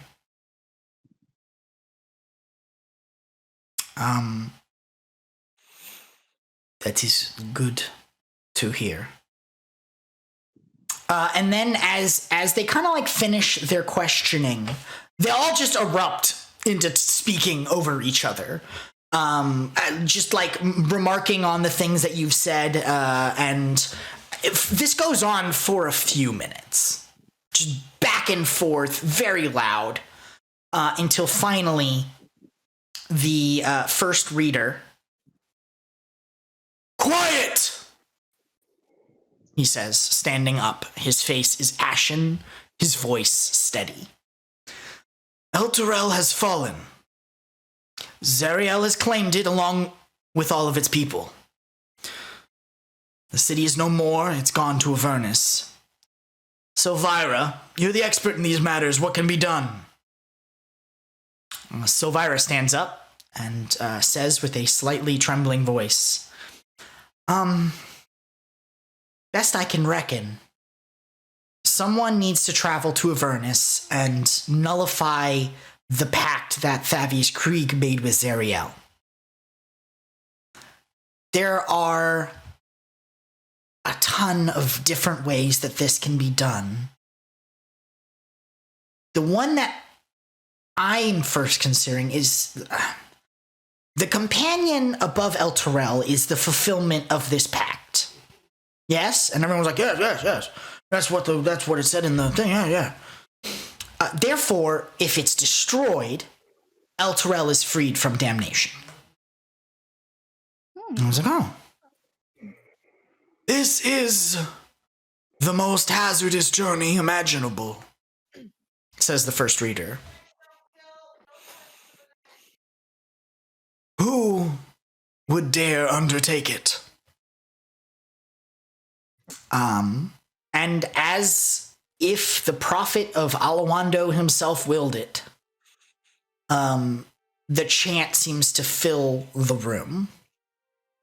And it is the same words that you heard the night before, Feyre. The bearers of the hidden lord will descend into hell and free the chained city from the grasp of the Lady of Broken Light. So says the seer, Alawando. When the chanting subsides, the first reader walks towards you all. Alawando has spoken, it seems. Fate and the gods have placed this great undertaking in your hands. I believe in my heart that you're more likely to succeed than anyone else. The prophet has foreseen it. We have known this time. We wanted to make sure your reasonings, why you did the things that you have. But we will not send you off without help. Silvira. Sorry, someone's dying. Silvira dies. Oh no. Shit. Cops already outside. Silvira goes, Explodemius, the chest. And Explodemius, yes, oh, perfect. He runs up to the chest and just flips it open. We've got, let's see, starts pulling things out. You see 3 silver swords, a couple of axes, a couple of maces, each one of them silvered if you want to grab one. He pulls out, I should have had these things available for me to look at before I did this, but I'm dumb.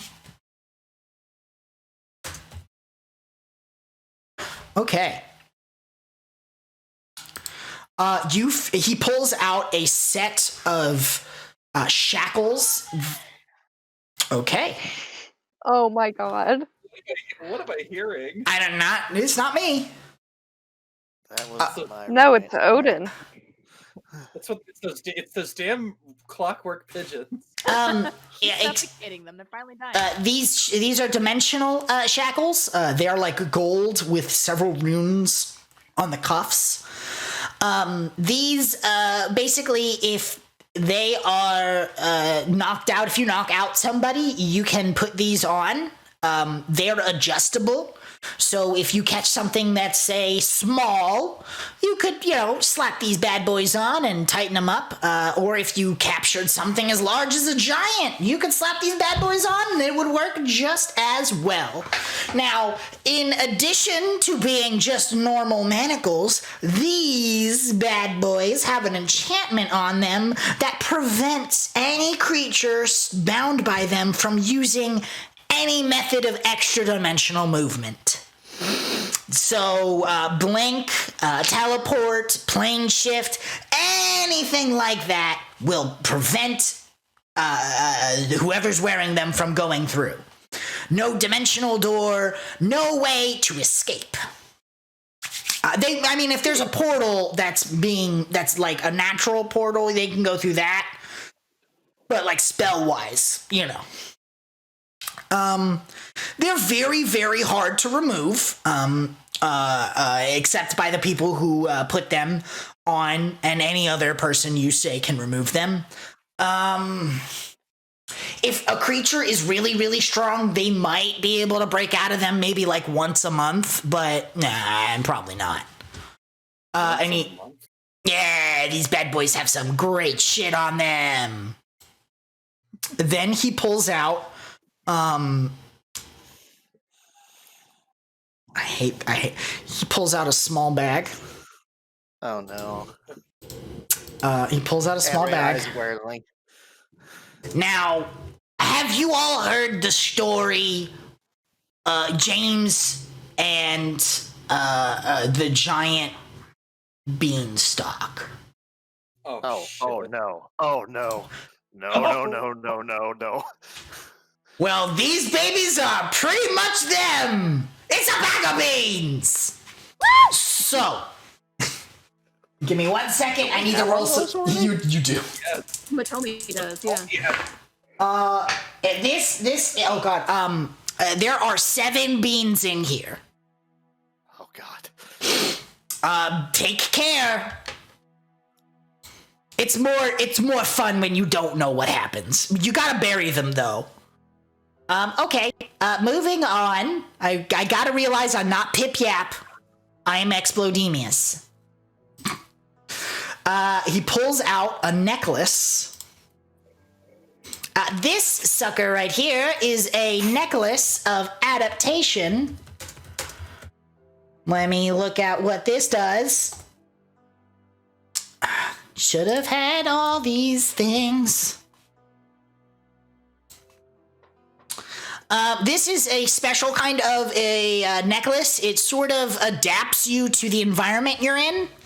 While you're wearing this, you can breathe normally in any environment. If you're underwater, you will get gills. If you're above the land, cool. If it's poison gas, well, guess what? You can breathe that too. You have advantage. Well, out of character, you have advantage on saving throws made against harmful gases and vapors, such as Cloud Kill or Stinking Cloud. There's all. You will also have advantage on saving throws against inhaled poisons and the breath weapons of some dragons. Pulls that out. Then he pulls out an egg that is about the size of like an ostrich egg. Wait. Big egg. It's a big egg, yes, you're right. I know this. Oh. Well, since my protege here knows so much, please do tell, what is this? And he sort of like leans back. Huh? I was looking out of character there, jackass. Oh. It's like, I'm thinking. Is it? Like, I'm trying to remember. No, Yeah, he I have doesn't no know. idea. Okay. This is an egg of death. What? Yeah, this is an egg of death. Don't cook with it, I guess. Don't cook with it. That would be real weird if you did that. This was developed by dragonborn sorcerers in Abir before the whole sundering thing happened, where Abir and Toril combined into one world and spell plague and bad. Well, okay, so they developed this to fight the dragons that they were being controlled by. This is okay, so it can only be used once. You crack it on the ground, and whoever cracks the egg, a corpse that is identical to the person that cracked open the egg will appear on the ground. So you could fake a death. Yes, exactly. The corpse is absolutely real. It passes detailed examination. It passes different spells. It's down to like organs and stuff, like autopsies. Everything. It's kind of weird. Oh. We're not exactly like we haven't. We've been discussing the implications of this item for quite some time. We're not sure exactly what the corpse is. I have a question. Yes. Where did you get this? He collects things. He collects everything and tries to make it explode. So there are theories that this draws forth a body from a failed timeline. One where you die. Of course, we don't know that. We don't have enough eggs to do any real testing. Like, we don't know what would happen if you broke the egg open and then cast Revivify on the corpse, or we don't know what any. We don't do that. That would be weird. Say, like, we should give that a try right now. Yeah, let's not. We don't have a lot of these eggs, so giving up one to do this whole Elturel business, fantastic. Yes. You're just giving us a corpse egg. Yes, it's called an egg of death. Egg of death, sorry. Thank you. Let's see here. We have, it's a little bit more boring. 5 potions of healing. Ooh. And then, of course, so this is a one-of-a-kind map. It might not be totally accurate because the guy who made it sort of went insane while making it. Just sorta. But it is the only map we have of Avernus. So let me give you that right now, if I can. That'd be cool. I solemnly swear that I'm up to no good. Player handouts. I need. That's You're not. gonna be reading an Elder Scroll now. Stop! You violated the law. There we are. Handout Avernus poster map. Of course, this is a map that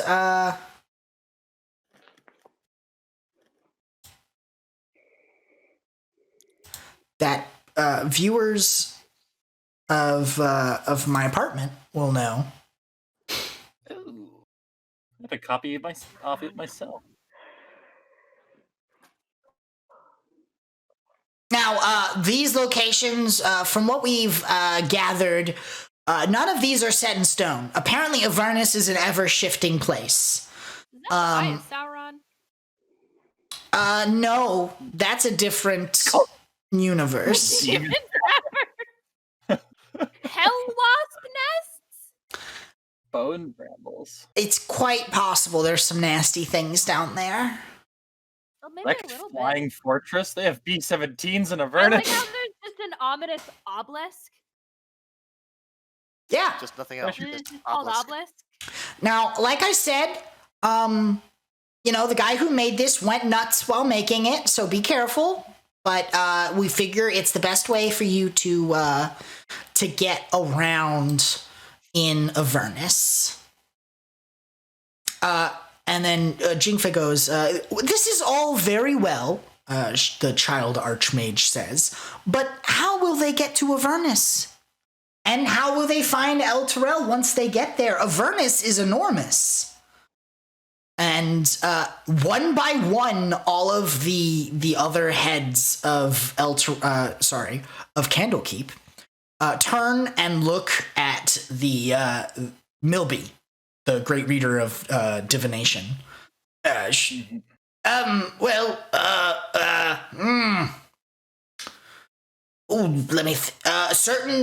me think. Wait. Okay, so there's a certain localized sympathetic convergence that operates in these cases. So probably the best way to get to Avernus and end up in, close to El Terrell or in El Terrell would probably be to go via the original gate, the one the Hellriders used over 100 years ago. It's most likely to bring them out into the city. Well, I thought that gate was destroyed. This is Jingfei. Not so, says Milby. The Grand Conjuror of El Terrell was able to close it on Avernus' side, but on this side he was unable to fully keep it closed. So he disguised it instead. And do you know where this gate is? Sylvira says. That's a lot of talking to myself. I do not, but there is someone in Candlekeep who does. And so who? Everyone says. Miriam. Everyone's like quiet for a moment. I don't think I can. I have a class to teach. You should talk to her. I need to clean my cassock, so you should go talk to her.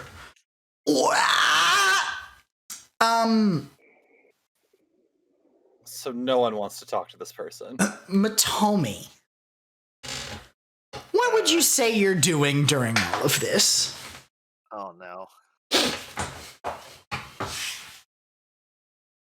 Motomi. Wow, Christian is so out of it that I can't. What would you say Motomi is doing during all of this? Digging dirt out of her hoof. Okay. Kind of the equivalent to like picking your fingernail. Now you're like picking your hoof, and I mean this all like you're trying not to yawn. Where's the fighting? The wall's already won twice. Trying to suppress the cooing coming from your bag. Yeah, basically. You look up and you see the puzzle box does a little shake. Mm-hmm.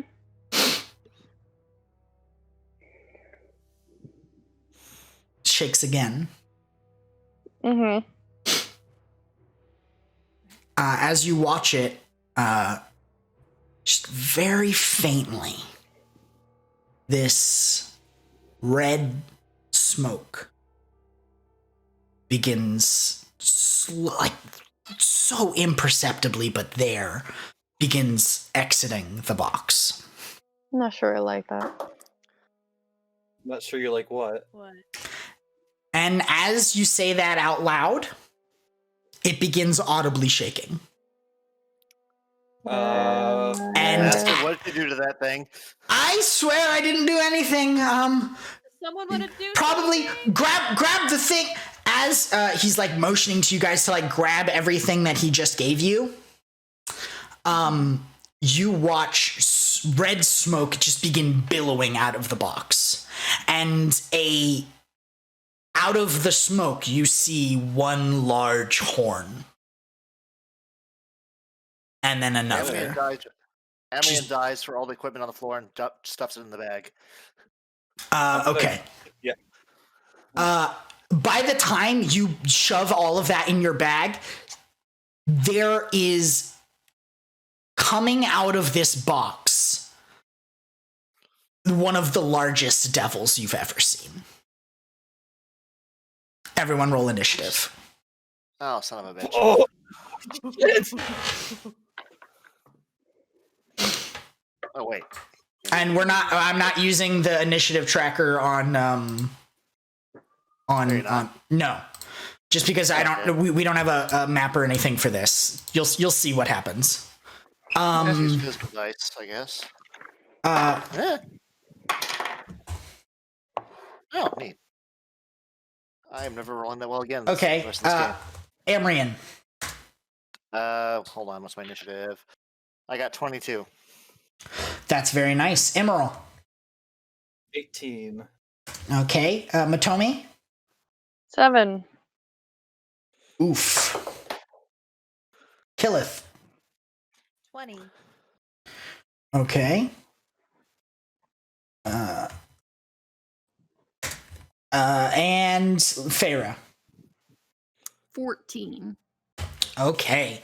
Top of the round is Amrian. There is let me show you this picture. First off, let's change this to battle at the gate. And then I will see if I have a picture of this handout. Creatures and monster levels. This is a pit fiend, isn't it? He's a happy guy. I'm not seeing anything. I haven't shared it yet. Oh, There it is. Oh. Like I said, he's a happy-looking guy. He's got a couple sunspots. I think you should really use some. Also, he's like missing most of his upper jaw. That's his nose. Ha! Oh no. How big is this thing? He's about Big. 10, 15 feet tall. He looks cramped in this room. That's a greater devil, guys. That's a greater devil. That's not good. I mean, I don't think any devil is good. So. Now, okay, what do you do with your turn, my friend?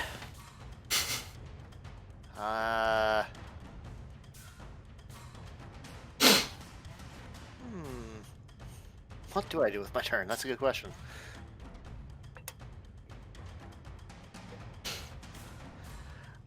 First off, does he look like he's ready to attack us? Oh, yeah. Okay. Just to be sure, I cast web. Okay. The web fills the air. Hold on, actually, no. Stop. And then all of the wizards are like, oh god, we're stuck! We're weak! No. Shit, I never cast it, so. Okay, alright, yeah, we'll say that. Shit. Do I have anything good that I can... I've seen fire fail against these things. That... Come on, buddy. Yeah, six level magic missile coming your way. Okay. Roll that damage. Let's see if I can just do it like this, and will it work for me? It only rolls one of them. Okay. So that's 2. I need 3d4. 3d4. I need 94 total, right? At 6th level? Am I reading that right? Yes. So 8d4. Okay. Roll 8d4. So 16 total damage. Okay. He honestly doesn't look like it hurt him very much. I didn't think it would. But honestly, better just get the easy attack out of the way. At the end of your turn, you watch another one begin pulling itself out of the box. Take out the box! Take out the box! There's 2 now. Destroy the box, guys! Sylvira turns to you. Okay, God, go to my library. You gotta find Elminster's Candlekeep Companion, okay? Open it to chapter 2 and read the second paragraph. Go! Pip-Yap, go help them. And Pip-Yap's like, yes! And then Sylvira is gonna throw an Eldritch Blast. And misses twice. Oh no. What was she attacking? The horned devil. Okay. After her turn, a third one begins pulling itself out of the box. How far away from here her tower? Her library is downstairs. It like you're on her laboratory. The library is the floor underneath, and then after that is where you guys have breakfast. So it's literally down the stairs. All right, who's next? Killith. I'm gonna disengage and go running down the stairs. Okay. Emerald. Oh, sorry. Jump the gun. At the end of Killith's turn, a fourth one pulls itself out of the box. Oh my fucking god. Yeah. And how are they all fitting in this room? And they're not. This one actually pushes past its friends, busts through the window, and begins flying into Candlekeep proper. Oh, that's not good. Oh, it gets worse. Emerald. Go. We'll hold him here. You go help Killith find that book. Yeah, I'm disengaging and I'm gonna spend my action to dash downstairs. Yeah, you disengage with your bonus action. You dash down the stairs, running basically right up to where Killith has made it. At the end of Emerald's turn, another devil pulls itself out of the box. What the hell, Ian? What do you want from me? I'm doing something. I'm following script. I'm following the script. I don't know what to do.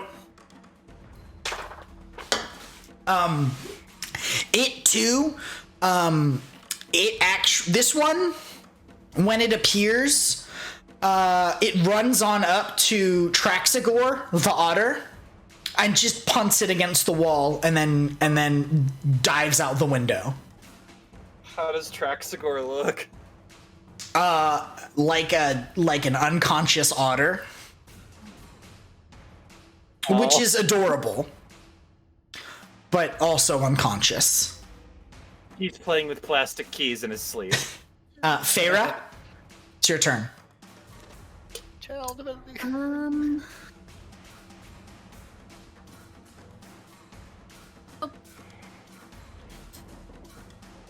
What was that? Question. Okay. How big was the room? You said it was like... It's not huge. Maybe... Okay.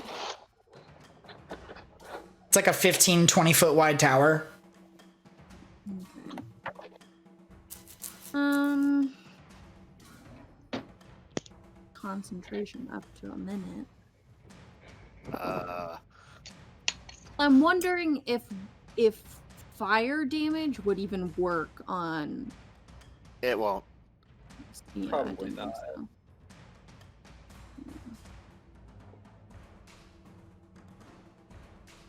They come from a realm that is purely fire and suffering.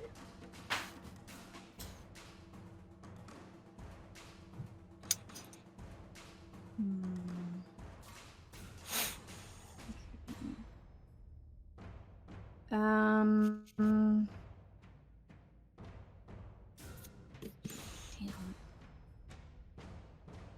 I guess I'm gonna touch the otter and cast Brethren. Aww. The otter is breathing more easily. That was kind.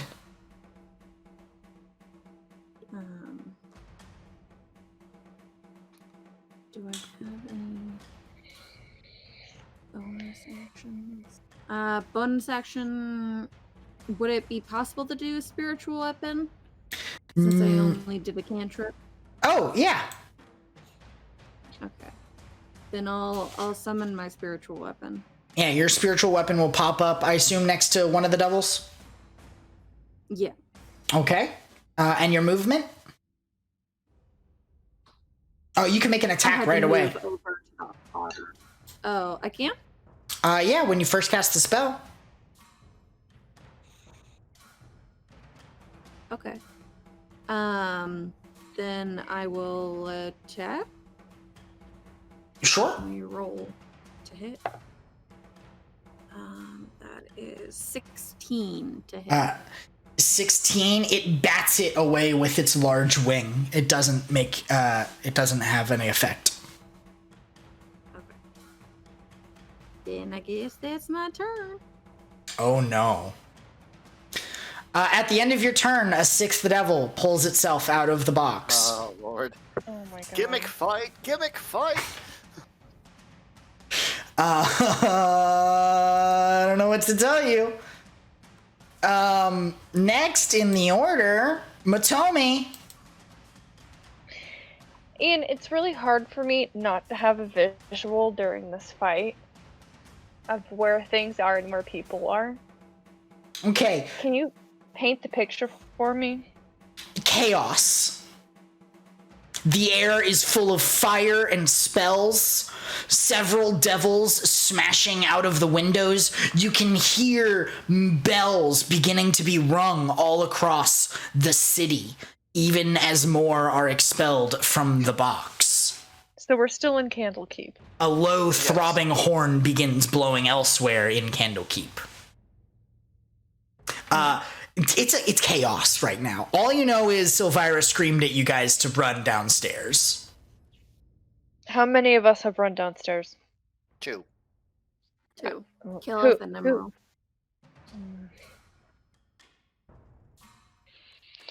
How far away is the box from me?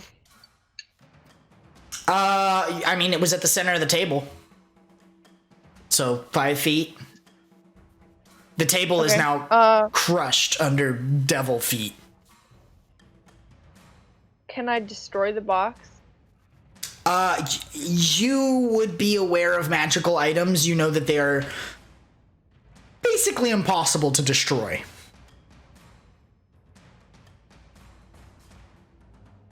Who's nearby me? What players? Feyre did not leave the room. And how far away? Feyre is against the... she's probably 10 feet away from you because she went to the back wall to get Traxagor up. And where's Amrian? Right next to you still. Yep. Can I grab both of them and run downstairs? With your strength and your speed, yes. Okay, that's what I'm not willing to leave these people to die. I will not go along with you. I only have 2 hands. Do you... Okay. You can still try to grab him. It would be a grapple check, though. Alright, let's do it. Grapple off. So it's going to be... really it's going to be Motomi's athletics versus Amrian's athletics or acrobatics. Strangely enough, I have the same bonus in both, and I'm proficient in athletics of all things with 1 strength. Hey, bitch. So am I. Oh no. It doesn't mean much. I mean, that's why I'm laughing.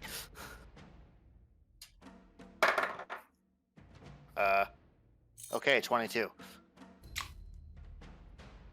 19 plus 7. Oh! For a second there, I thought Amrian really plants himself down, but you managed to like pull him up. You scooped him You scooped him. like a football. You don't see this, but as you are all pulled into the stairwell, I guess you hear another devil pull itself out of the box.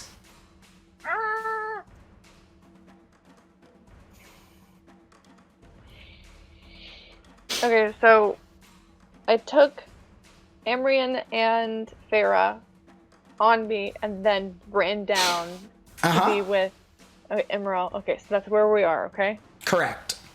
Okay. In this stairwell, there are windows out to like the city proper. You see 3 or 4 large flying figures, and one of the towers, the tops of the towers, begins burning. That is the that's the order. Top of the round, Amrian, you are being held by Motomi. Do not presume to tell me where I go and who I fight. Let me go now. Fine, I drop him on the ground. Can he take fall damage? No, not from that. Amrian runs back upstairs. Okay. Sylvira looks at you. Go! But you ran back in. My companions have this. I'm not leaving you to die. You need to leave. The book will get you out. Well, then lead with that, you dumb bint. I had 3 words. And this is all while like she's fighting off a devil. Well, since I'm already up here, I pull a spear out of my bag and cast catapult on it. Okay. At second level. Okay. At the one Sylvira's fighting off, I guess. Do I have to roll something for catapult, or is that you hit? It's a dex save, 15. Dex save versus a spell, therefore I have advantage, and I have a +7 to the saving throw. 20? Yeah. Spear goes flying past. Yes. Yes, it does. He knocks it out of the way with its tail. And you see, just with the hit of the tail, it breaks the spear in half. After your turn, you watch as another devil pulls itself out of the box. How many devils are there so far? A lot. 7? 8? I think it's 8 now, actually. I think it's 8 now. Most of them, they're like fighting. It seems that the wizards of the keep are holding their own in this room, because there's like 3 that are still in this room, and then the rest have kind of flown out of the room. You watch as Milby is like casting spells and dodging out of the way. This isn't a fight in the traditional sense. You see the devils attack with its giant. Oh, there goes one of my dice somewhere. Oh no! Attack with their dice. I'll look for that d20 eventually. It attacks with its fork. It uses its tail. It throws flames. It's bad. That brings us to Killith. Okay, Pip-Yap is close behind you. Alright. By the way, is this like an enclosed stairway, or is this a section that falls through it? This is a enclosed stairwell. Yeah. This is inside the tower. So there's nothing to jump down in the middle? No. Because I know some stairwells are like that. No. But you're pretty close to the library. You could run in there. Run up to the bookshelf and start looking. Give me a perception check. Okay. I almost rolled my d20 in my plate of spaghetti. That wouldn't have been good. Is Pip-Yap helping us? Pip-Yap is still on the stairs, but yes, Pip-Yap is helping you. Said perception. Mm-hmm. That's cop. Oh, 16? You don't find it. Dang it. That brings us... It was your action to do that, though. At the end of Killer's turn... Yeah. Another devil pulls itself out of the box. Pip Yap joins you in the room. I'll help whoever comes next. Emerald, it's your turn. I run in and look for the book. Perception check. Yes. Do.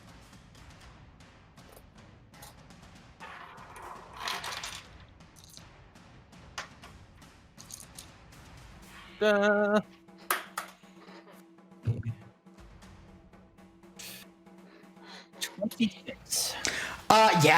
Yeah, it's on the second shelf. You can understand why Killith glazed over it, but you do find the book. Okay. What'd she say? What were the chapters I had? The chapter I had to flip to? I don't know. What was the chapter you had to look at? Chapter something, paragraph 2. Before we continue, I have to use the restroom. My stomach is killing me. I'm so sorry. It is 9:10. The time bomb has gone off. Yes. I'll be right back. I'm gonna go get a drink of water. I'll be back as well. Does anyone remember the passage I had to read? The second paragraph. She's also my mom's shadow. Like, Hello. you know, I sent a bunch of Hello. pictures. Okay. How's the toilet? Is it alive? Are you gonna cause more plumbing problems, Ian? Not at my apartment. Oh, Odin looks like Mojo. So where were we? I'm so sorry. Cats. We were No. sending cat pictures. No, that's... No. Whose turn was it? That's mine. Emerald, what do you do? You just searched and found it. Oh, right. Okay. Feyra. Can I make a history check to see if my character remembers? Sure. You're in the hallway, though. Oh, right, I'm on Motomi's back. Get up on the Motomi's back. Oh, God. I have PTSD. Couldn't you just yell up the stairs with Jeffrey at once? Like, I don't know.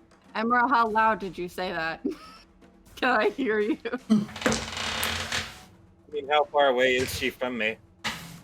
I thought we were in the same room. You guys are on the stairwell. You haven't made it into the library yet. Emerald, on his turn, went to the library. So I'd have to use my action to move? No, into you the could library? use your movement to move. Okay. Then I will do that. Okay. You're in the Did you library. guys find the book? Did you guys find the book? Yep, I got it right here. Awesome. What do I... Page Give me a history check. Okay. 12. You don't remember. But seeing your blank face, Pip Yap, you guys are fucking useless. How are you still alive? She said, book. Chapter 2, second paragraph. And you might want everyone to be here when you read it. Gather around, kids! It's story time. At the end of Feyra's turn, Amrian, you're still upstairs, right? Yep, and I'm about to cast a spell to get me the fuck out too. Yeah, you see Why didn't another. you just come with me like fucking Because I didn't know that was an escape plan. You I see thought it was a holding action. another. That's 9 devils now. Motomi, your turn. How far away from Amrian am I? He's at the top of the stairs, so maybe 20 feet, 15 feet. Okay, if I use my entire action to go up, grab him, and bring him back down, can I do that? Yeah, you have 80 feet of movement when you dash, right? Let's do that. Yeah. Do you resist Amrian? Do what? Do you resist? Now that I know it's an escape attempt, then yeah, sure, I'll go along with that. I thought it was a start. Motomi runs up the stairs, grabs Amrian, and runs back down. You make it into the library with your dash action. Amrian, as you kind of like are jostled by Motomi's running, you see one of the devils kind of like locks eyes with you as you round the corner on the stairs, and you hear it begin chasing after you. I flip it off. Amrian, it is your turn. Shit. Did I remember to? Everyone's in the door, right? Mm-hmm. That is correct. Balls. Did I? Why is my screen's not working? My screen's not working. Why is it not working? Why are you like? Okay, my internet just freaked out there. Okay, Aaron's gonna slam the door shut and slap what looks like a circuit board on it as he casts Arcane Lock. Oh shit! Wow. Yeah, I think we're gonna drop out of initiative there because everyone's in this room. Moments later, you hear banging on the door as a large fist brings itself down onto it, but the door is pretty well made. You all hear in your heads Silvira's voice. You might want to be quick about reading it. A few more heading your way. I will read from chapter 2, the second paragraph. From chapter 2 of Elminster's Candlekeep Companion. The second chapter. Wait, before he reads that, do no I time. confirm that? There's no time. I want to No, make sure that we're being told the right passage. I don't quite trust Pip yet. Oh my Do god. I remember what don't it is? think he would like History check?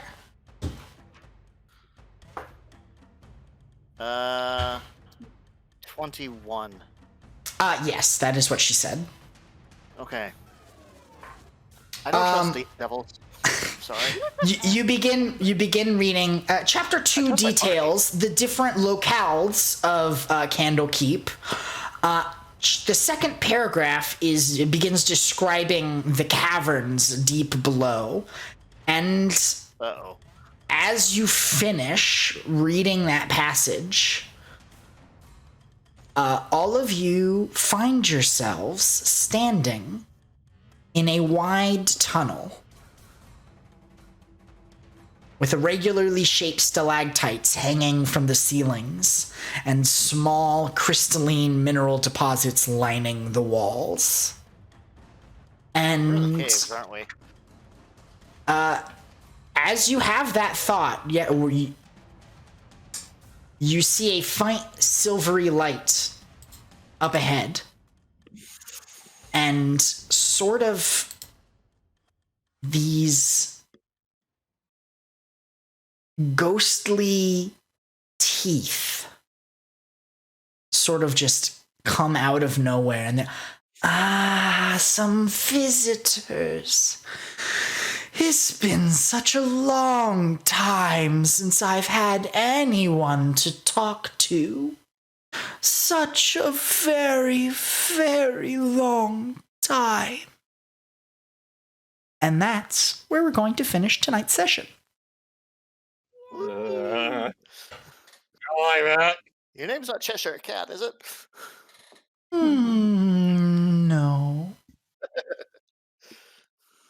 It's just the teeth grin. I'm calling bullshit.